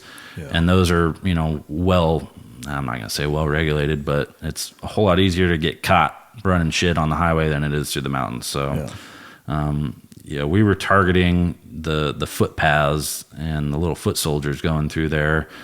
But, I'd say we probably did 20 or 30 of those little VSO ops out there, because it was go out, you spend and it sucks because it was the dead of fucking heat, and you gotta go sleep in the fucking dirt or on top of a building somewhere, so you're sweating your balls off trying to go to sleep, and fucking everyone's just trying to stay happy for 5 days, and then you go back and recharge for a few days. But that's exceptionally difficult with a dog. It's right? tough because everyone's like, everyone assumes, okay, so he packs his own food and water. Fuck no. Yeah. That dog's one goddamn job is to find fucking explosives before I get to it. I don't want anything else hindering that dog's job. Like, I don't want any distractions. I don't want him getting weighed down. So I'm packing in his food, and these dogs are camels. Yeah. I'm sure you're well aware, especially in such heat, that I started rationing myself on water so I could make sure he's, fully charged up, ready to go whenever we needed him. And that's tough. I mean, you're packing everything in and out for you and your dog.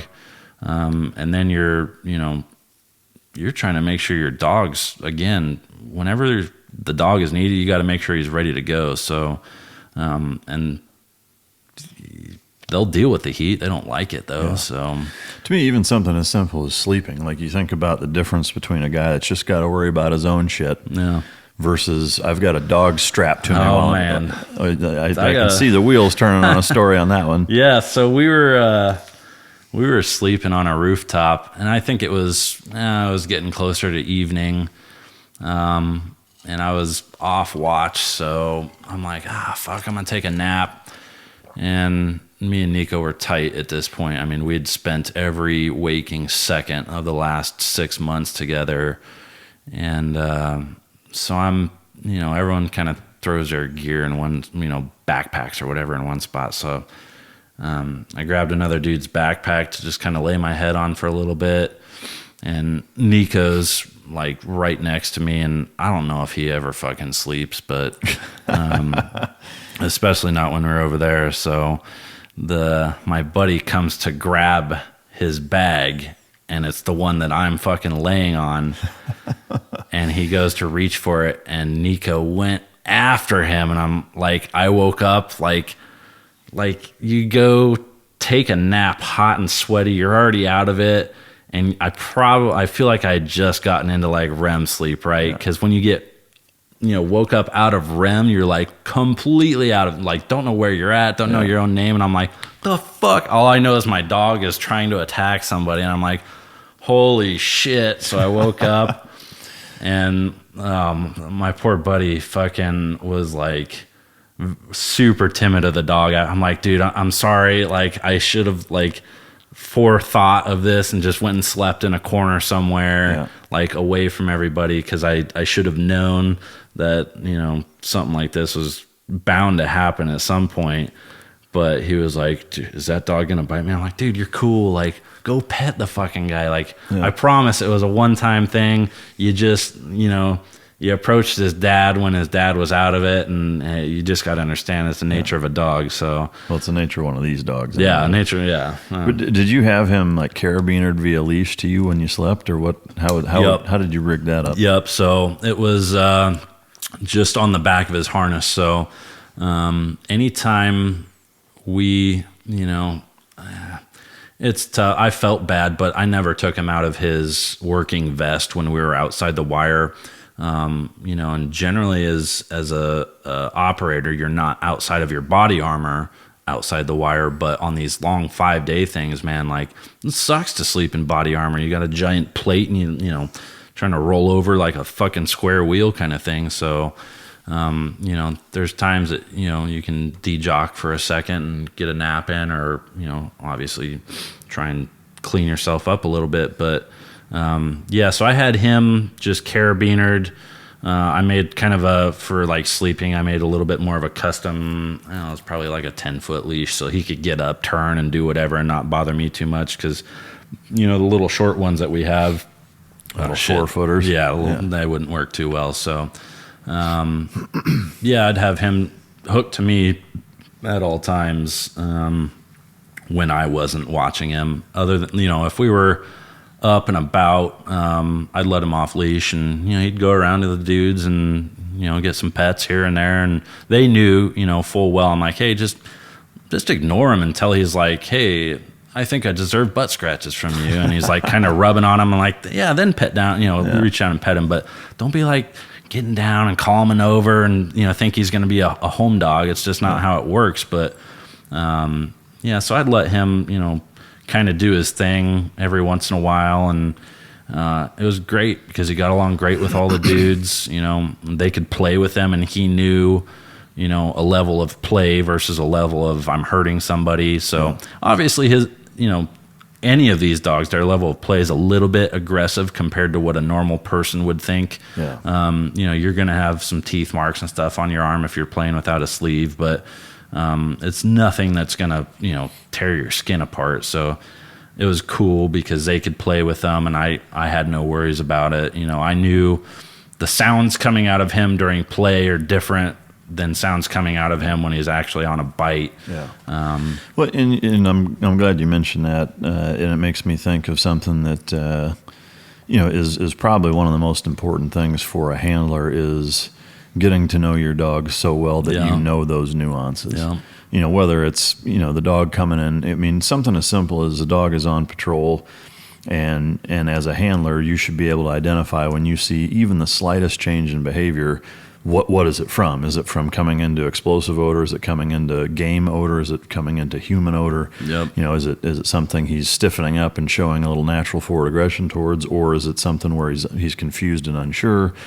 And same with the subtleties of playing versus getting serious and all of those things. And to me, it's neat to see a handler with a dog that's at that level where they've spent so much time doing different operations and both real world and training to where they the handler knows that dog inside and out. That's pretty neat. Well, and I think maybe that was about the only downfall of then being still attached to your platoon and going and getting this dog as a collateral and bringing him back is if you stay on normal platoon progression, you're not going to be a handler for more than maybe 2 deployments. Yeah. If you do, you're going to be a little bit stunted in promotion because, again, as a handler, you cannot hold a position of leadership because that dog is your only fucking purpose. Yeah. And you've got to focus on that dog. You can't have the responsibility of,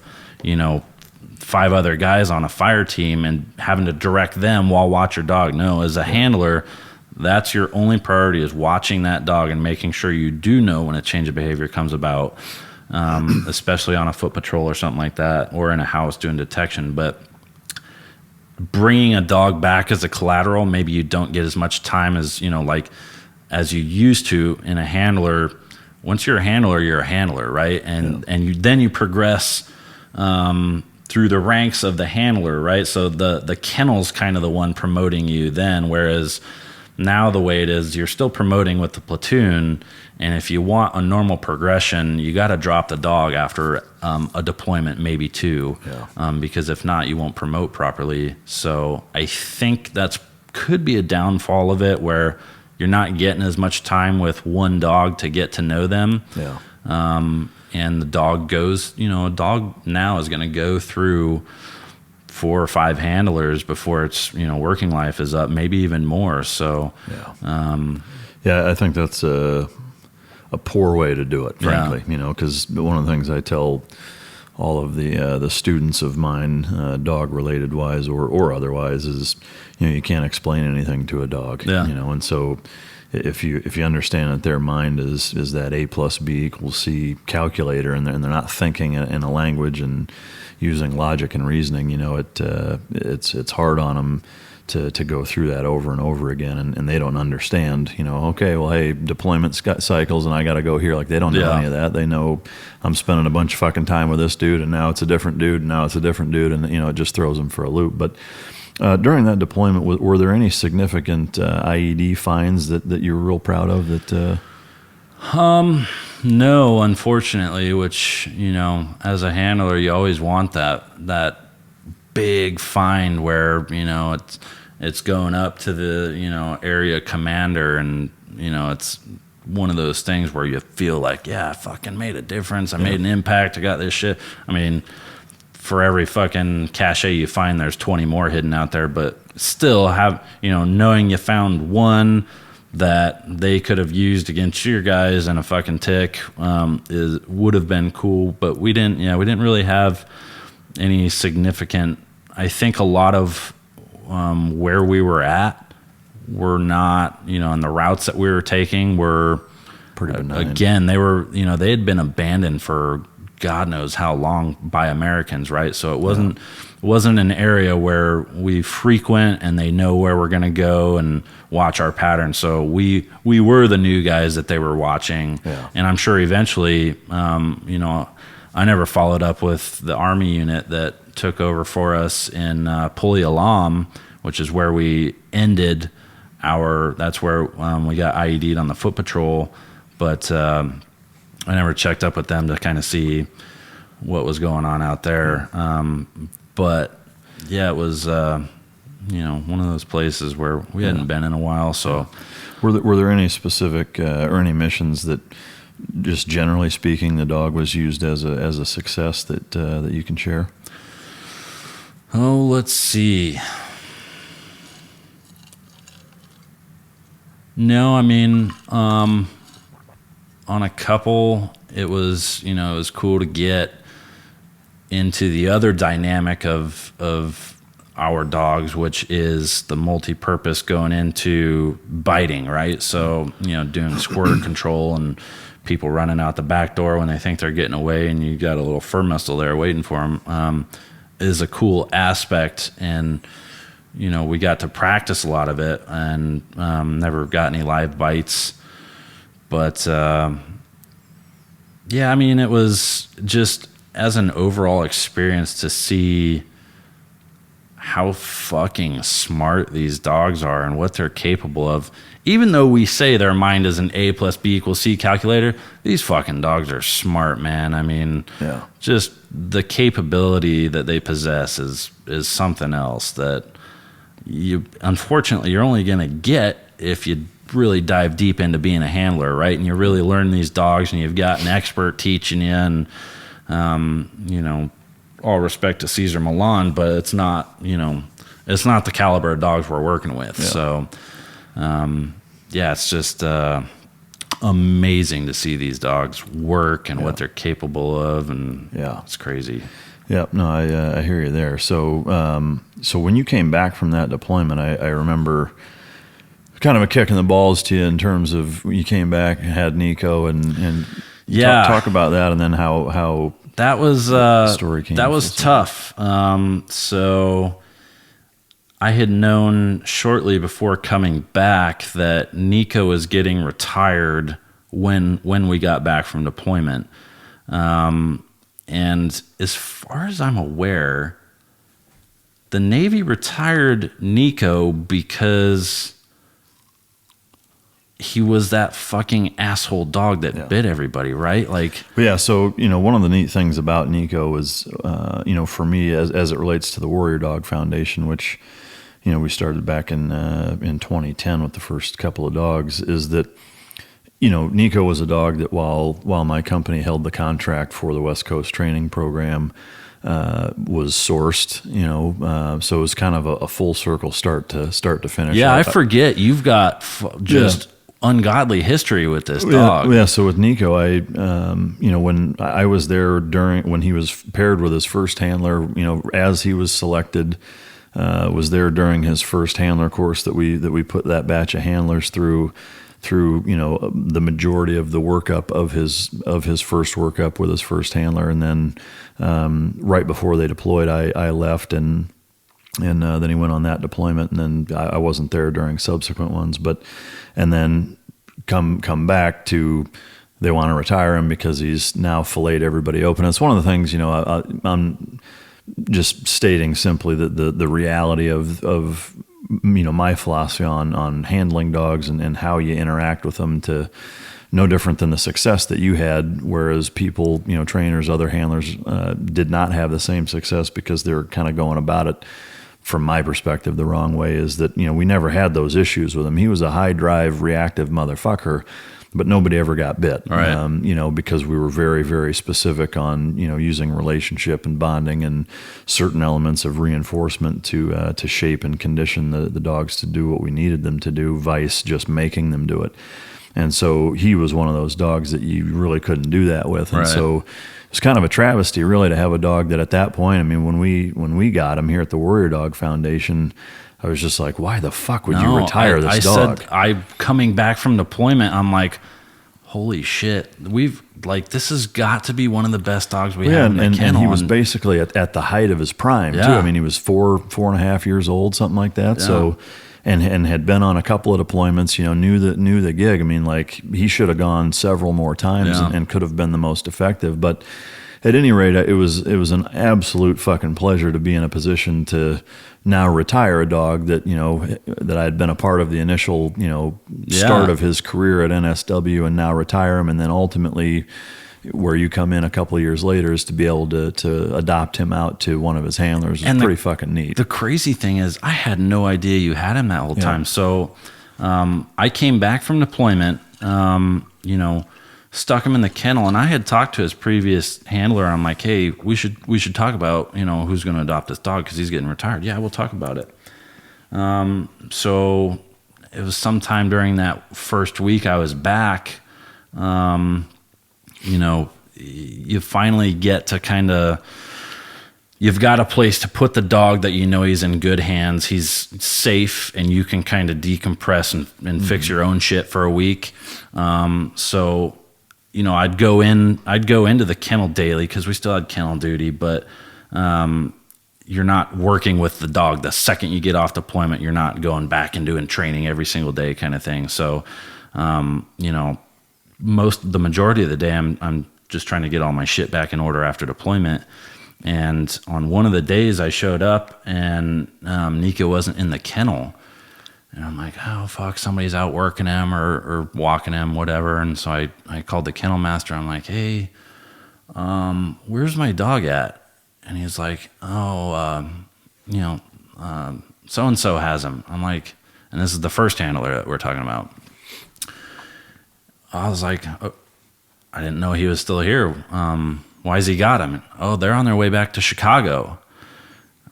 I said, Chicago? And he's like, yeah, he's getting stationed out there, and he took the dog. And I'm like, you got to be fucking kidding me, man. Like, I thought we were going to talk about this shit. And I don't really know what happened, but I got zero say in what happened to that dog. And I was fucking heartbroken, man. Like, oh, it was bad to know that I was probably never going to see that dog again. And it's like, you don't get to say bye, nothing kind of thing, whatever it means to the dog. I don't know. But, No, I mean, to me, that fucking sucks, plain and simple. Yeah. I mean, for me, one of the things that happens pretty regularly is, as a foundation, our main or primary focus is to be a resource for dogs that need to be retired. And there's been a number of scenarios where, there's some weird shit that goes on, or bad blood or politics or whatever. Not to say that this was the case, but just, I mean, in this case, even something as simple as miscommunication or people not letting other people know what the fuck's going on. But that's happened a number of times, right, where, the dog will come here and people didn't, somebody from the unit didn't know that or thought it was going somewhere else or whatever. And it's just like, how the fuck does this happen? But, to me, it was a very simple, hey, Nico needs to be retired. Can you take him? And I was like, well, fuck yeah, we can take him. And that was to the extent with which I knew what was going on, so. But, to me, to hear that, it's just like, God damn, what a kick in the balls. Man, so, for, it was 2.5, 3 years while he was here at Warrior Dog Foundation. I had thought he was with the first handler in Chicago. And, I mean, you could ask my family, my friends, the other team guys. That dog is all I fucking talked about, man, because I tell you what. That dog kept me out of some dark fucking places in Afghanistan that last deployment. Because I had, I went into that deployment in a fucking very serious relationship, one that I had planned on proposing to when I got out. And 6 months into it, a simple one-line email came in that said, I'm sleeping with someone else. And you had better believed I had plotted her death 1,000 different times. She's saying that on deployment? Yeah. Well, an email came in to me and said, yeah, I'm sleeping with someone else. That was it. That was the last I heard. Holy fuck. And so not 3 days after that email came in, there was an Army unit that got a dump truck full of bombs driven into their base. So half of their fucking base got blown away.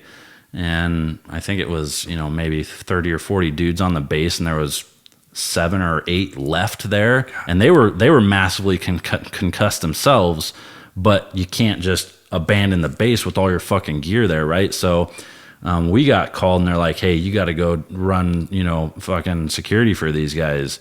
So we flew out there last minute. Had no idea how long we were going to be out there, but it's a base that had just been completely shredded. So there was no power, no running water. There was no shitters. The only water that was there was the shit that had been baking in the sun for fucking 3 years that you might as well just be fucking consuming all kinds of good carcinogenics at that point. But, so we ended up being out there for 5 fucking weeks, sleeping in the dirt, running security for these guys while they got the shit back together, and flew some of the concussed guys out and brought fresh guys in to get the base back together. And we were out there for 5 fucking weeks. So I had 5 weeks of literally nothing to think about but that whole fucking scenario. God damn. And I tell you what, man, if I didn't have that dog with me, I don't know where I'd be at today, because I was fucking in a dark place. And I will literally attribute me being a sane person today to that dog, because he was such a fucking cool dog. And I think every dog owner talks to their fucking dogs, right?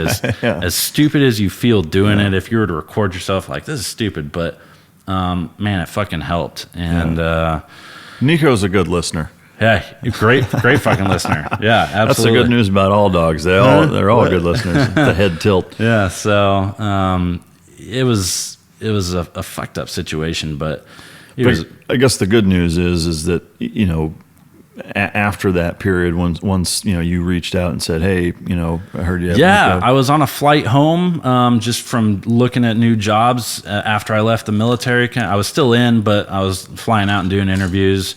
I was sitting next to a Marine on a plane, and he was getting out. And I'm like, hey, bro, what do you want to do when you get out? And he was like, I'd love to get into dog handling. I'm like, oh, dude, I was like, I'll hook you up when we get back to San Diego. I know a bunch of guys. So I'd called John Devine when I was making a connection flight. And I'm like, hey, dude, I was like, if this guy comes and picks up shit at your kennel, do you mind, you know, teaching him a thing or two while he figures out what he's doing? No. Hey, by the way, Mike Ritland has your dog. And I'm like, Willie? And he's like, no, I knew Willie was at a police force somewhere. And I'm like, okay, what dog? He's like, Nico. And I'm like, no, you know, the first handler has Nico. And he goes, no, Mike has Nico in Texas. I'm like, are we sure this is my Nico? Yeah. And he's like, yeah, bro. And I'm like, what the fuck is he doing there? And I'm like, oh, dude, I got to call Mike. So I called you up, and I remember exactly where I was standing, time of day and everything else. I'm like, bro, do you have Nico? And you're like, yeah. And I'm like, what? Like, I got so excited, dude. I was like, this is fucking nuts. Then we went through the whole story, like trying to put the pieces together of how you got him. And, you know, so he was here for a couple of years. Yeah. You know? A long time. And it made me, oh God, I was happy to know that at least he was here and not fucking like some of the horror stories that we hear, like picked up somewhere in the fucking desert. Like, I know it. Crazy fucking stories, right? So I was happy to know he was here, but I was like, dude, all this time I could have had this dog and nobody fucking told me. So I think my first question to you is like, when can I get him? Yeah, when can I come and get him? And you're like, oh, well, we got some complications to override on that. But I mean, we eventually worked it out, and I flew down here and snatched his ass. And I won't lie, I was a little bit intimidated approaching the kennel again for the first time. But I think after about half an hour, we were we weren't back to 100%. But I think he definitely. It looked like he remembered. Yeah, from my standpoint. Yeah, having spent as much time as I did early on with him, and then again, and then seeing the way he responded to you, it was pretty noticeable on my end, and it was honestly, it was one of the neatest moments of the entire history of being a part of the Warrior Dog Foundation, because you know, not just the full circle aspect of it, but knowing how much the dog means to you, and just being in a position to be able to facilitate that was really fucking cool, man. And I mean, it was cool that it stayed, you know, within the circle kind of thing, you know, and within the family, and, you know, slowly learning about the history that you had with him was super cool. You know, you've got his half brother here as your personal dog, and it was definitely cool. You know, I was happy to be able to come back down here, and especially on Memorial Day, and talk about this. You know, God bless all of our guys that have gone before us and not come home. I'm glad that we can sit here and you know, live out and hopefully honor them as best we can in ways that we think is appropriate. But absolutely. A couple of questions I had written down. Is there anything that funny or crazy that you can share about bringing him into the house and reintegrating him into your life? Oh man, that dog will hold his shit as absolutely ungodly long as possible. And it just, man, one day we were lucky enough to be near a pool for my last work detail, and he had a bad day that day and an upset stomach, and literally, but didn't blink an eye. And he's a fast fucking swimmer too. So there's just a little jet stream behind him in the while pool. he was swimming. And I'm like, oh, fuck, man. Oh, that's like, fucking great. oh, I spent the rest of the day cleaning that damn pool, man. Like, but again, not like stop in the middle of swimming. Like, he's so ball driven. He could give a shit. Oh, he gave a shit. That's for damn sure. But yeah, it was a little jet trail going behind him in the pool. I'm like, you gotta be kidding me. But that dog, man, he makes me laugh every damn day. He's a funny fucking dude. Any close calls with him almost biting somebody since you've had him? Yeah, that's one thing that I will say that's pretty fucking neat is, I mean, talk about home security, like Dude, having that motherfucker. And at I your tell house. you what, we had a cable dude come in one time, and I mean, I don't know this dude's past. I can assume it was pretty hairy because he's got like the 3 teardrops coming down out of the corner of his eye, fully tatted, dude. And I'm like, all right. And normally Nico's pretty good. If somebody comes in the door, he's like very alert and focused on that person. But if I tell him to stay in his bed, he'll stay in his bed. And this guy comes in and just, I could see it early that he was picking up on this dude pretty hardcore. And he got up and hair stood up and he started like at a decent brisk pace going towards this dude. And I'm like, oh shit. Yeah. And man, I slammed my fist on the table. I'm like, get over here. And he stops and he's still staring at the dude. And normally he's like, oh shit, I got to get back to dad. And this time he was like still hardcore. And I'm like, holy fuck. So I go and grab his collar and I'm like, apologizing to the dude, though I don't know I should. Yeah. And fucking, when we were in Puerto Rico, though, his canine went right through my arm. We were playing ball, and his ball went into the street, and there's traffic. And I knew he wasn't going to stop for traffic, nor them for him. So I grabbed his collar, and my dumbass, I didn't tell him, that the ball is mine now. So he's still in full drive mode, thinking that's his ball. Yeah. So I've got his collar, and I'm walking him down to the edge, and it rolled into the gutter. And so I kind of, dumbass me, I pull back on him just as I'm reaching down for the ball. So he's in full drive mode, sees my hand going for the ball, and latches onto my arm. And he immediately knew he fucked up. Yeah. But, and it was, I felt bad after that because the rest of the day he was like trying to like suck up to me, like, oh, Dad, I'm so sorry, I didn't know. But I mean, his canine went straight through my arm, and big old fucking scar. That's when this is right after the hurricanes in Puerto Rico. So like fucking nobody had power, none of the hospital. I was like, I'm not going to fucking one of these hospitals that doesn't have power right now to try and get stitched up and probably get an infection and have to get my arm cut off. And I'm like, fuck it. So I went to the med kit and just dumped whatever and fucking ended up sewing it up myself, and it came out terrible. But now I've got a fucking story for forever on that. Yeah, they're like, what's that scar on your arm? I'm like, oh God, all right. Yeah. So no shit, there I was in Puerto Rico. Yeah. That's great shit. I know we're getting a little tight on time. I wanted to talk about kind of what you have going on now. You transitioned into being a fucking NASCAR driver, which when I heard that, I was like, what? But to me, it's fucking nuts. Can you describe that process? And obviously, I mean, I have written down why. I mean, everybody knows why. But if you could just talk about the transition into that and talk about what it is that you do now. Man, so that for me was one of those things where, again, every weekend I was in the teams, I was trying to race something, right? And it got to the point where I'm like, fuck. Like, do you take that attitude in the bedroom also? Yeah. Like try to knock it out quick? Yeah. I'm like, you know what?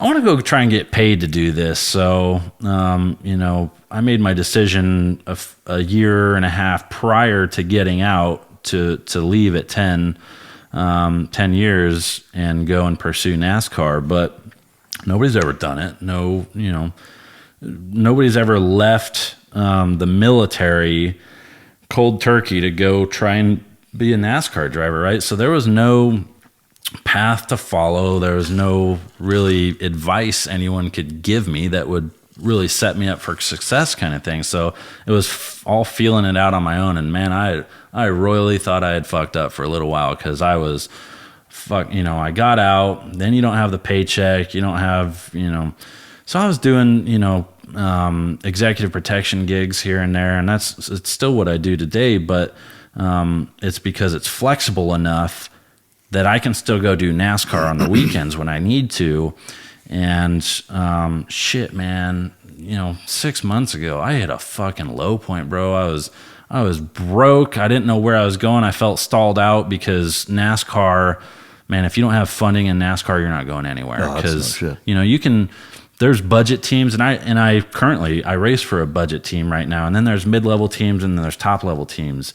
But even the mid-level teams that I was trying to race with, it's expensive, bro. And I definitely didn't know how much it was actually going to cost, and especially without sponsorship. So, my whole first 3 races were self-sponsored out of my pocket, which may not have been smart because I was late on bills after that. It was bad. All because I wanted to go fucking race a car, right? Yeah. And most people are like, you can't do this. Like, unless you have a famous last name or a whole fuckload of daddy's money, you cannot go and do NASCAR. Like, good fucking luck to you. And every time somebody said that, it fucking built a whole nother fire inside me. And I'm like, fuck yes. Like, the same feeling when I said I'm going to go be a Navy SEAL, and people are like, good luck to you kind of thing. I'm sure you got the same thing from a few people, and you're like, fuck yeah. Fuck you, but fuck yeah, bring it on. Like, keep saying that shit, because that fucking fires me up. Yeah. So it was the same thing when I was going through Buds. I felt that when so I rented a fucking budget-ass busted car, and I went and raced, and we did decent, and like people took notice, and I'm like, holy shit, like maybe we can do this. And I just kept fucking building my own fucking momentum, and man, sponsorship, that one's fucking like, I feel like I could hammer everything else that's required in NASCAR. The sponsorship though, holy fuck, it's hard, man. I mean, that's pretty much the name of the game, right? Is that's what's paying the bills and all that. Yeah, well, and it's, what equipment you can afford, because if you're not, there's been some, off scenarios where there's been big wrecks and dudes in, budget teams have won races, but for the most part, if you're not running the newest, best equipment, which is what all the other top 5 guys are running, you're not going to be in there. So it's, you got to get the funding to get a decent ride. At a mid-level team, you can still compete with the top 5, but in a budget team, it's fucking tough. So what separates those 3 levels? Is it an amount of money? Yeah, what is it? Yeah, it's a huge amount of money. Like, what are the differences? So in a budget team, I'm running on 1/32 of what they budget for every race is what I'm at. So if they budget, $60,000 for a race, I'm running off of 5. And the fact that we were still able to compete with them, or at least worry those teams when we're running off of $5,000 and they're still running off of 60, showed, me and my team that, we can do this. We just gotta, get a little more work behind it and some money, and we'll do great. So, in the teams, it's shut up, do your job, stay off of social media, and you'll be a fucking rock star. Great. That all went well for me. And then you get out and you get into NASCAR, and they're like, okay, so you on social media? Okay, so, you got to tell your fucking story. And I'm like, they're like, do you have social media? I'm like, no. And they're like, oh, you're a fucking lost cause. And I'm like, oh, no. So, like the last year and a half, we've worked really hard on social media. The last, again, when I hit my low spot, and I'm like, okay, what is immediately in my control that I can start working on to fucking improve my situation? And that was, hey, get yourself educated in marketing, because I was doing all my own stuff. There's some of the drivers that have dad's money, that they have a marketing team, they have a full pit crew, they have, all they got to do is go and practice and drive. I'm fucking wearing every goddamn hat under the sun, along with a few other volunteers, guys that don't do this professionally, that have their own jobs. So you're driving your own vehicle to the race. You're working on your own vehicle at the race. They're coming prepped to the race. With the budget team, the second you get there and that gate drops, guess what? You're prepping the car at the track. Yeah. Because I was in California, the team was in Idaho, or the other team that I'm, the mid-level team I'm trying to get on with is in Tucson. So, I'm never right there, but I was running my own tires, doing my own admin work, and it's just, man, it really opened up my eyes, and I think it's only going to benefit me in the end, but that's yet to see. We're meeting with a few potential sponsors this week. One of them's back here in Texas, so hopefully be on the lookout for some good news from that. Really fucking great dudes that I hope to be able to tie into a whole lot of what I've got going on in life, and Warrior Dog Foundation, hopefully bringing you guys back into the loop somehow, and Green Light Society, getting that, unfortunately that's kind of been put on the wayside recently, just as with how busy I've been, but hopefully bringing all this back full circle, and making some cool shit happen, and being the first Navy SEAL to go to NASCAR, man. Yeah. So I love it. The one I have a number of kind of NASCAR specific questions. Yeah. You mentioned, well, one thing, I know you're a little tight on time. Do you have a few extra minutes? Yeah, let's go. So one of the things I'm curious about is the limits, right? Is that, obviously a top team has, not unlimited funding, but has serious funding. Is there still like a restriction where it has to be under a certain amount of horsepower, or? Yeah, so it's all spec, right? So there is a certain spec that everyone has to fall underneath, but within that spec, there's still wiggle room for better stuff within that spec. And if you're a budget team, you're running, let's say, as a budget team, you're running an engine that probably goes near a full season without a refresh, right? And these motors, they're at the ragged edge of blowing up already, because they're running such high RPM. It's no forced induction stuff, so it's all naturally aspirated. It's super high compression, and any engines that run, race gas with high compression, the lifespan's not great. So, as a budget team, you're running this motor that's been trashed on for God knows how many other races, and the funded teams probably have a refreshed motor every third race or so. Yeah. So they're always up on horsepower, right? At any one time, you can, put the two motors on an engine dyno, and of course that motor that's been refreshed is going to have a pretty significant horsepower advantage over the one that's just been beat to shit. Yeah. So it's, the parts and the pieces that are in the spec area that make up for it. And also, having a full-time paid crew is massive, because then your crew chief absolutely knows what they're doing, right? And I'm not saying my crew chief didn't, but he was also a racer, a newer racer when you look at racing as a whole for the NASCAR series. So, he was still learning also. And so we were both learning at the same time. And, with a fully funded team, you've got a guy that's his job. He gets paid to be a crew chief. Yeah. This guy, my crew chief, I'm like, fuck, dude. I was like, can I buy you a sandwich in your hotel room and we call it good? Yeah, and it's fucking, so it's kind of like that. What I'm running on right now is sandwiches. Fuck, sandwiches, man. And maybe a reach around for me later, but it's tough because those fully funded teams are a well-oiled running machine, and they do it like clockwork, where I'm like, can I throw money at this last minute and try and get enough of it to rent a car to go do this race? Yeah? Okay, we're going to go do it. Can you guys, come to the race last second? Yeah, okay, so... So, I mean, that begs the question. Obviously, funding plays a huge role.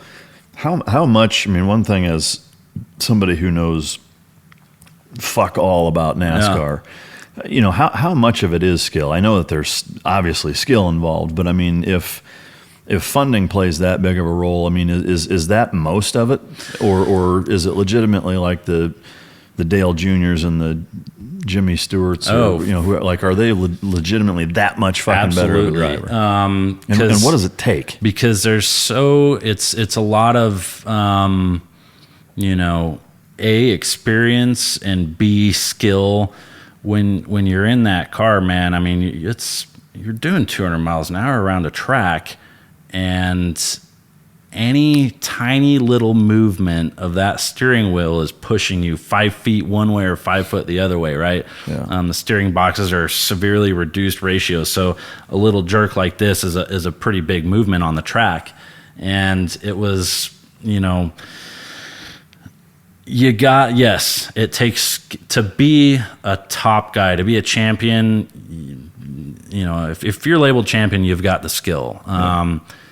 There's a lot of dudes in the Cup Series that just pay to race because they enjoy it. And, if they had a better budget, they'd probably do better, but they'd never be champion because the skill really isn't there. I think they just enjoy doing it kind of thing. So, yes, I would never, ever take anything away from the greats saying that budget was all, what you needed to get it done, because it does take skill, but it takes a combination of the both to make a championship happen. So, and do you think that, just like a lot of things in life, that there's some just kind of natural aptitude for that, or it's just fucking experience?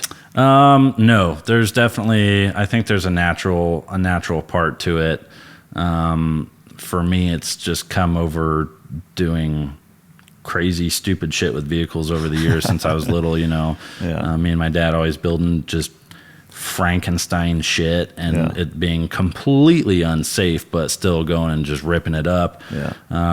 So I definitely think there's a naturalness to it. A lot of it has to be learned because it's an experience that you can't go and get it on the road, right? You have to be in. Well, not with that attitude. Yeah, well, fuck me, right? So you have to be in the car to know, how the car is going to react, how to drive the car at that speed.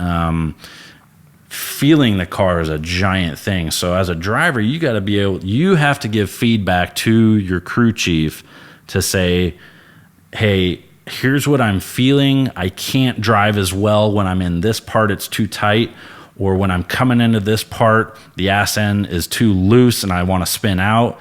And then when you give that feedback to the crew chief says, okay, here's the adjustments that we're going to make. So it's not up to the driver to make adjustments. It's up to the driver to provide feedback to the crew chief. And then the crew chief says, with all my years of wisdom and experience, we're going to fucking make 1/2 a turn on that, and it's going to fix it kind of thing. That's not always it, but sometimes maybe that is it. Maybe it's literally just, I'm a little bit too tight coming off of turn 4. I can't turn like I want to. You take 1/2 a turn out of the track bar, and the car settles down, and you're fucking gravy. Yeah. So, one thing back to the horsepower thing, is there it can't be over this amount of horsepower? Yeah. So and what is it?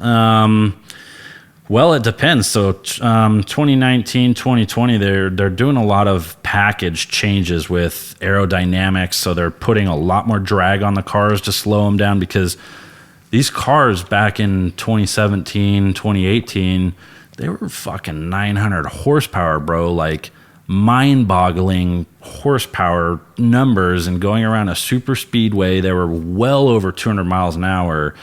And obviously safety is a big concern. So, and then again, when we get into budgets, so if you're a budget team and you cannot afford to refresh your motor after every race or after every third race, there will be a massive, on a super speedway, when there's that much distance to cover, the difference between a funded team and a budget team will be apparent immediately, because that budget car just cannot keep up on super speedway, right?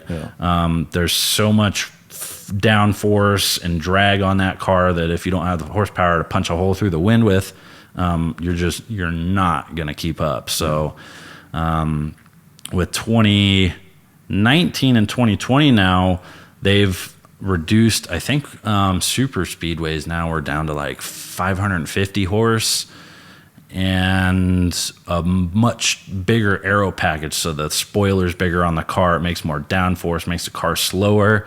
But also that gives that budget team a little bit of it makes the racing tighter, right? So instead of seeing fucking Kyle Busch way out front, nobody's going to catch him kind of thing, it brings the whole pack in closer. It makes for better racing, personally. So I'm excited to see, some of the changes that NASCAR has done were a little bit ludicrous and made everything super confusing, and the drivers were not happy with it. But then there's other stuff that I think they're kind of winding, going to bring it all back into a good close racing style again, which is good to see, because then it's going to come down to talent. So, and one thing I'm assuming, just because of the length of the race and the conditions, is physical fitness does play a role. Oh, in that, absolutely. Right? Just yesterday. So yesterday the race in Charlotte, inside the cars, they've got, digital readout thermometers for the camera to see, but inside the cars, at speed, it's still, during the day, it's still 120 degrees in the car. Yeah. And then you're working in that car, right? You're steering, you're thinking, you're listening, you're shifting, all this other crap. It's more physically demanding than most people probably realize. Way, man, I tell you what, they're a little bit more serious because their races are a whole lot longer than mine in my series right now. Mine are pretty short, to where I can just hydrate like a motherfucker and I'll stick it out through the race. You sweat like a pig and fucking, man, it's grueling, but I'll be okay afterwards. If I were to do that with a longer race, I'd probably screw myself. So they definitely take, at the top level, they've got trainers, they've got diets, there's certain, we call them an air conditioner in the car. It's not really an air conditioner. It might bring temperature down 10 degrees, but it blows air through your helmet. Nothing worse than having hot air blown in your face. So if you can keep your head a little bit cooler, hopefully your mind stays intact. But what about like a fucking spacesuit that's liquid cooled? Yeah, so we've got cooling shirts, but then you got to start looking at, how long does that cooling shirt last? Because that's a fucking, like yesterday was, I think it was a 4-hour race.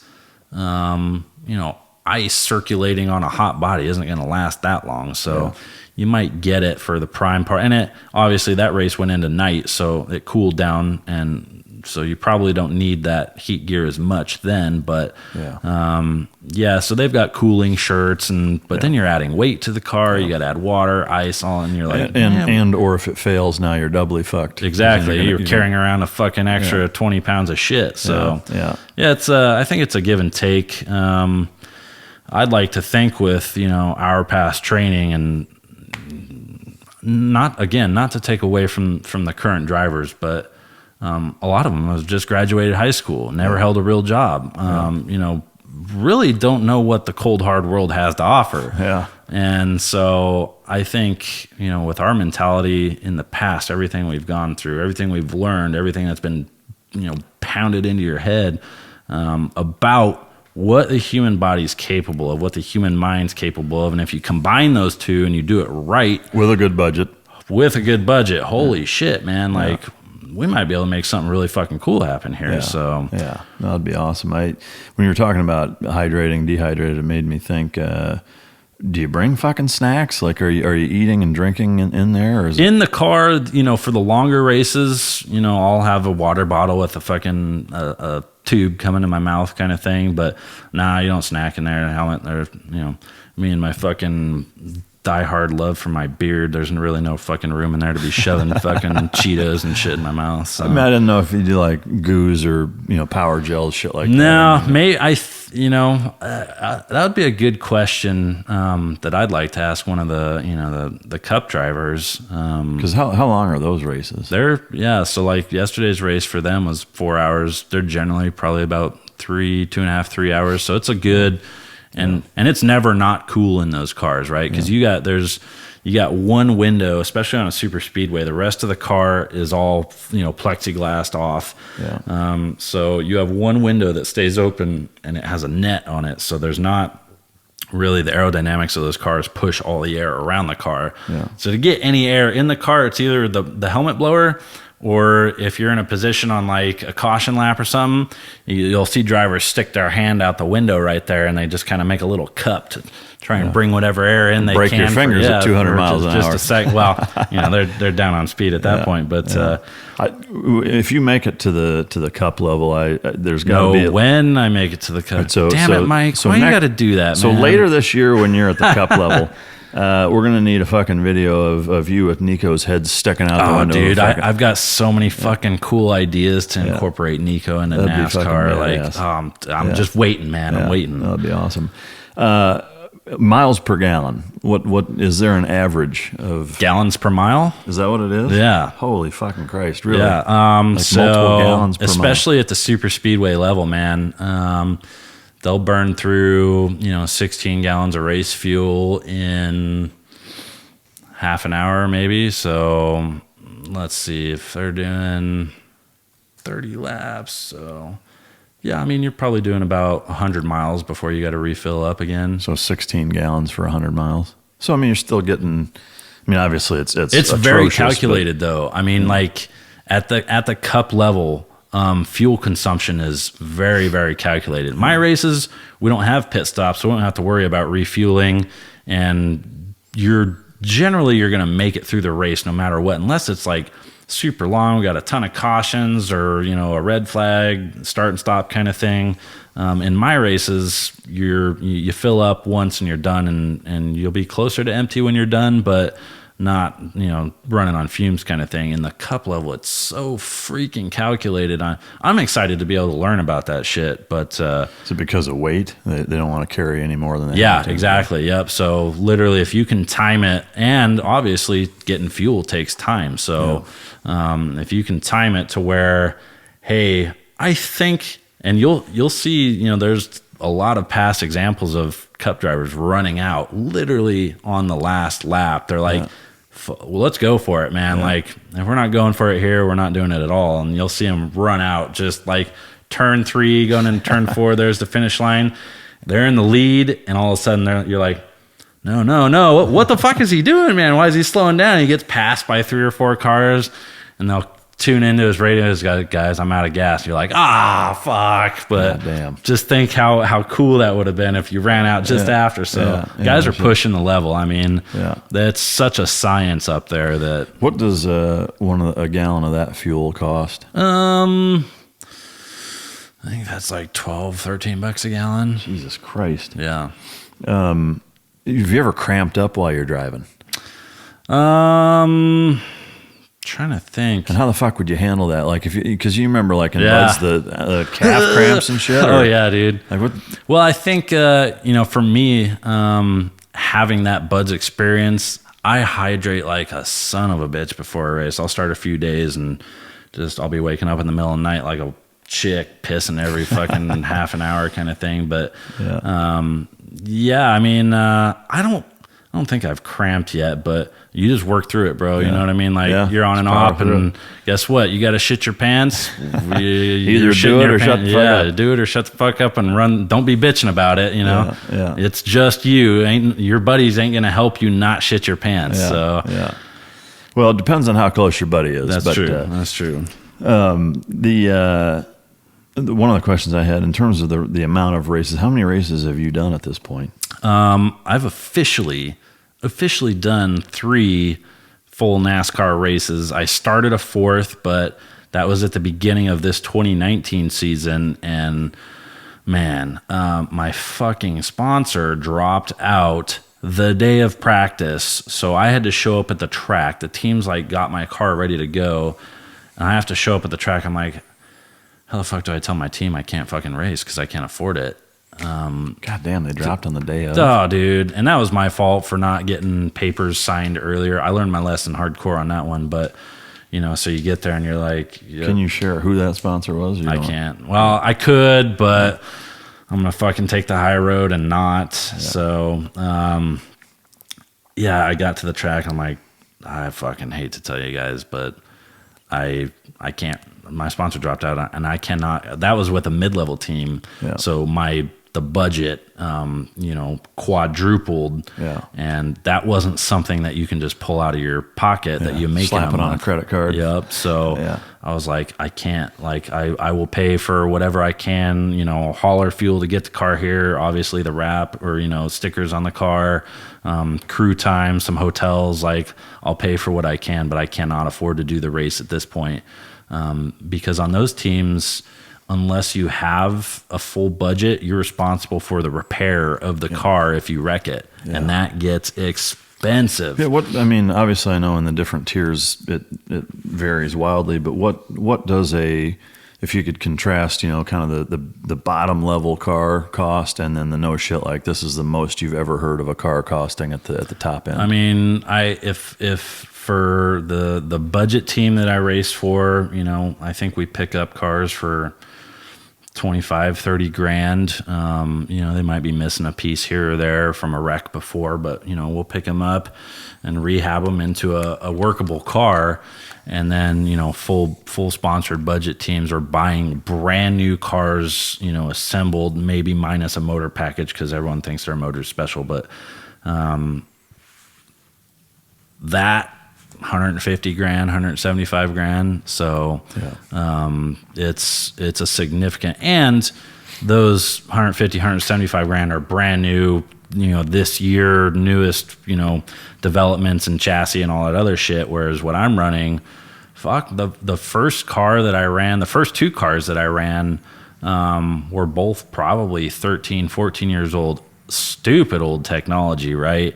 Again, motors that have been thrashed on for God knows how long without a refresh, and these cars are barely passing tech. Yeah. And tech, at my level, they're like, we've got budget racers at my level, right? And there's budget racers at every level, but at my level, it's blue collar dudes that are trying to come in and be a NASCAR driver, and so tech. Obviously, there's some hard and fast things that they can't let pass, but sometimes they're like, feel bad for you. Yeah, like, all right, just fucking make sure it gets fixed before we race, kind of thing. So hopefully, if not for this season, next year my plan is to move up to the trucks and sign on with at least a mid-level team in the trucks. But again, it all depends on sponsorship, and hopefully the next couple months I've been working on a lot of them for a long time, and some of them are finally starting to come to a head. So hopefully we can pop that zit and make something fucking work, but who knows? So obviously the primary goal is to get to that cup level, right? Yep. And when you say trucks, forgive my fucking lack of knowledge on it. Idiot. Fucking moron. I have no, is that like legitimately a truck or what the fuck is that? Yeah, it's a truck body, but underneath it's might as well just be a NASCAR. Oh, okay. Yeah, they're a little bit different, but same motors as the next series up. The next series up has a little bit more horsepower, but it's the truck body. It's just natural fucking history of the NASCAR, right? Yeah. So it's been the truck series is the bottom. Actually, it's a K&N Pro series that I'm in now. That's a lot less known. Then it goes like ARCA is now part of NASCAR, so they'll kind of integrate that. But the truck series is the first national touring series that you get into with NASCAR. So that'll be fun. And then it goes the Xfinity, which is the feeder series for Cup.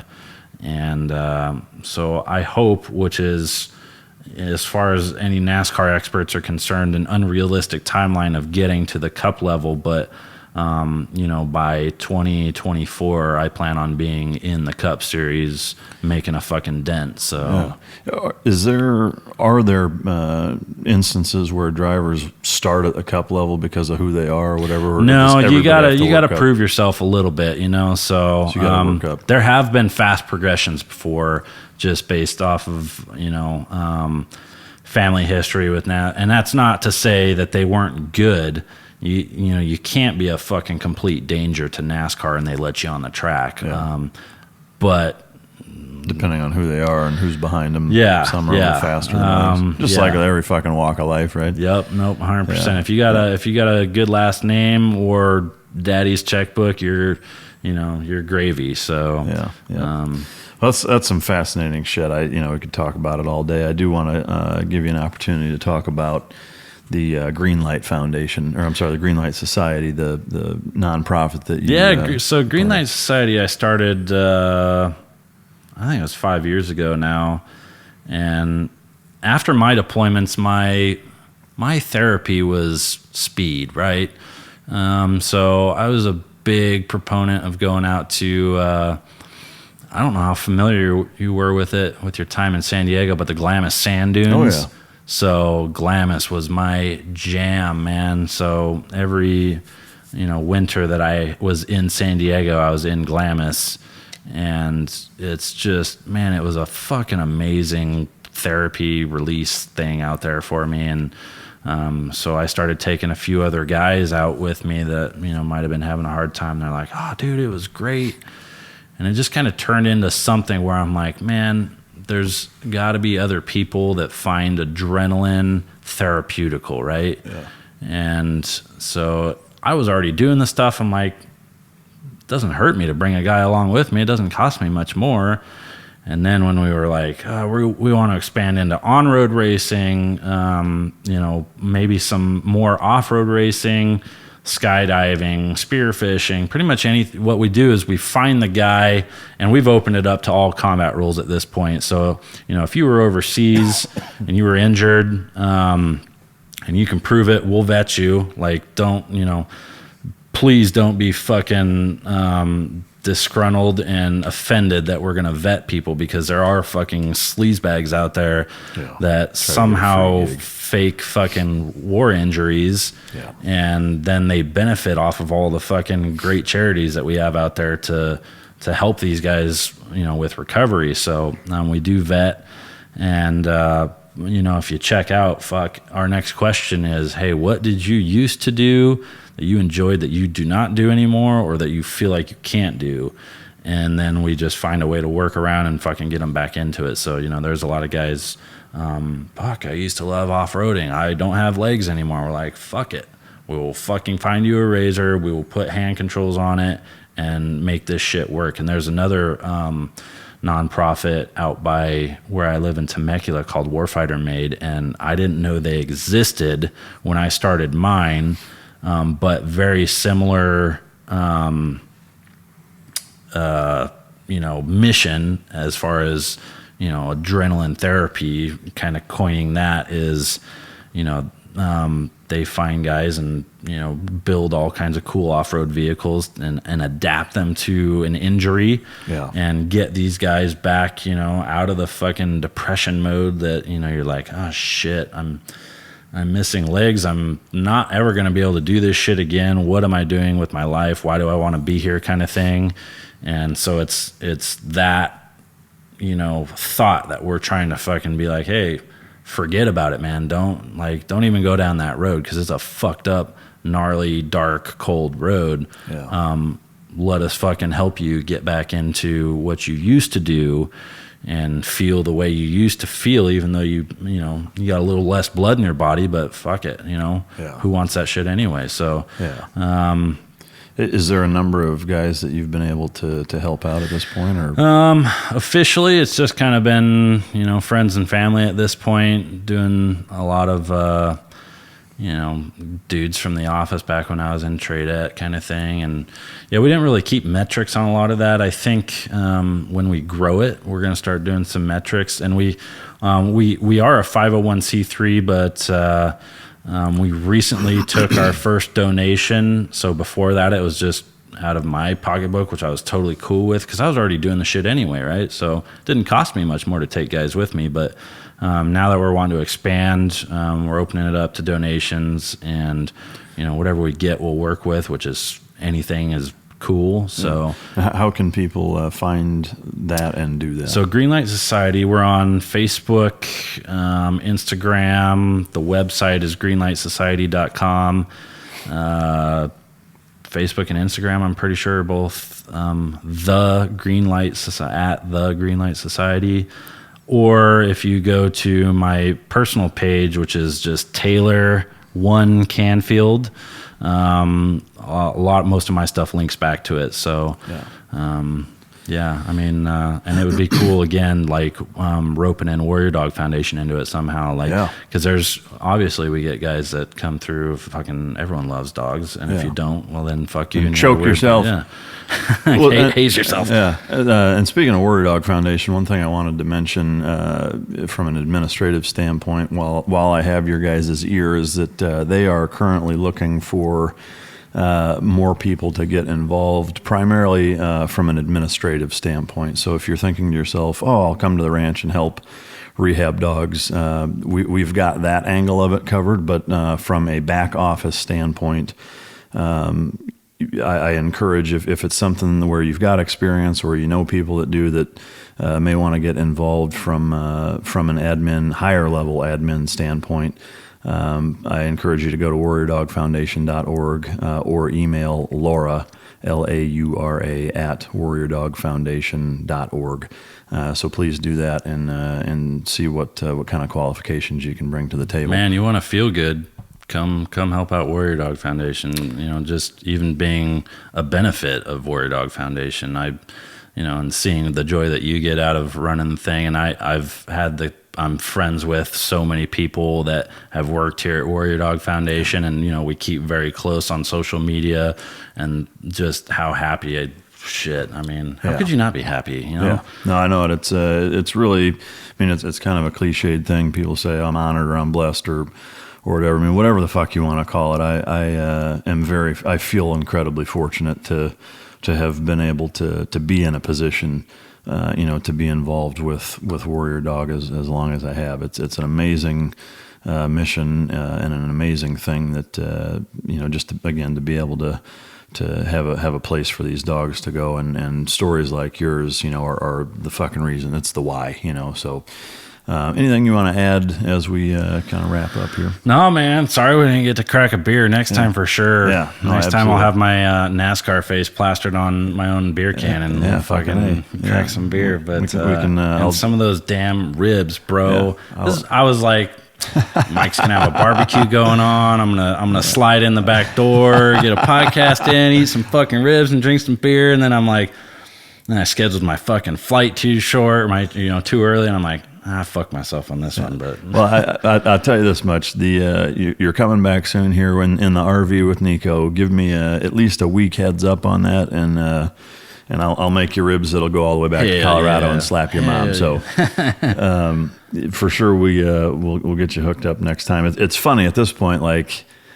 For a number of guests now, every fucking guest that comes on, like, where's the ribs? Dude, I hope, dude. And all your stuff, your meal plans are catching on. The ribs are catching on. This, obviously this podcast is fucking amazing to listen to. So I appreciate it very much. Yeah, man, you're building a little empire here. I'm excited to see where you go with it. Well, thank you very much. I appreciate the hell out of you coming. A quick shout out, being Memorial Day. Obviously, people will be listening to this after the fact, but we'll definitely be throwing one back for the brethren that we have lost, and we appreciate their sacrifice, not just today, but every day.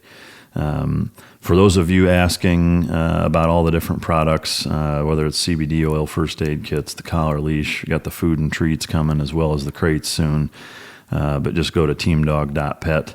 And that'll be the resource to get all of the products that we have available here at Tricos. Taylor, can't thank you enough for making the time to come on out. Dude, I appreciate it. Awesome story. I'm super proud of all the things you've done. Well, next time I'll give it some more time, for bullshit. Yeah, amen. And appreciate you coming. Proud of everything that you've done. And as always, thank you guys for tuning in each and every episode. Without you guys, we would not have the show that we 100%. have or the ability to bring it to you. So thank you as always. And, of course, in keeping in tradition with this podcast, until next time, this is Mic Drop.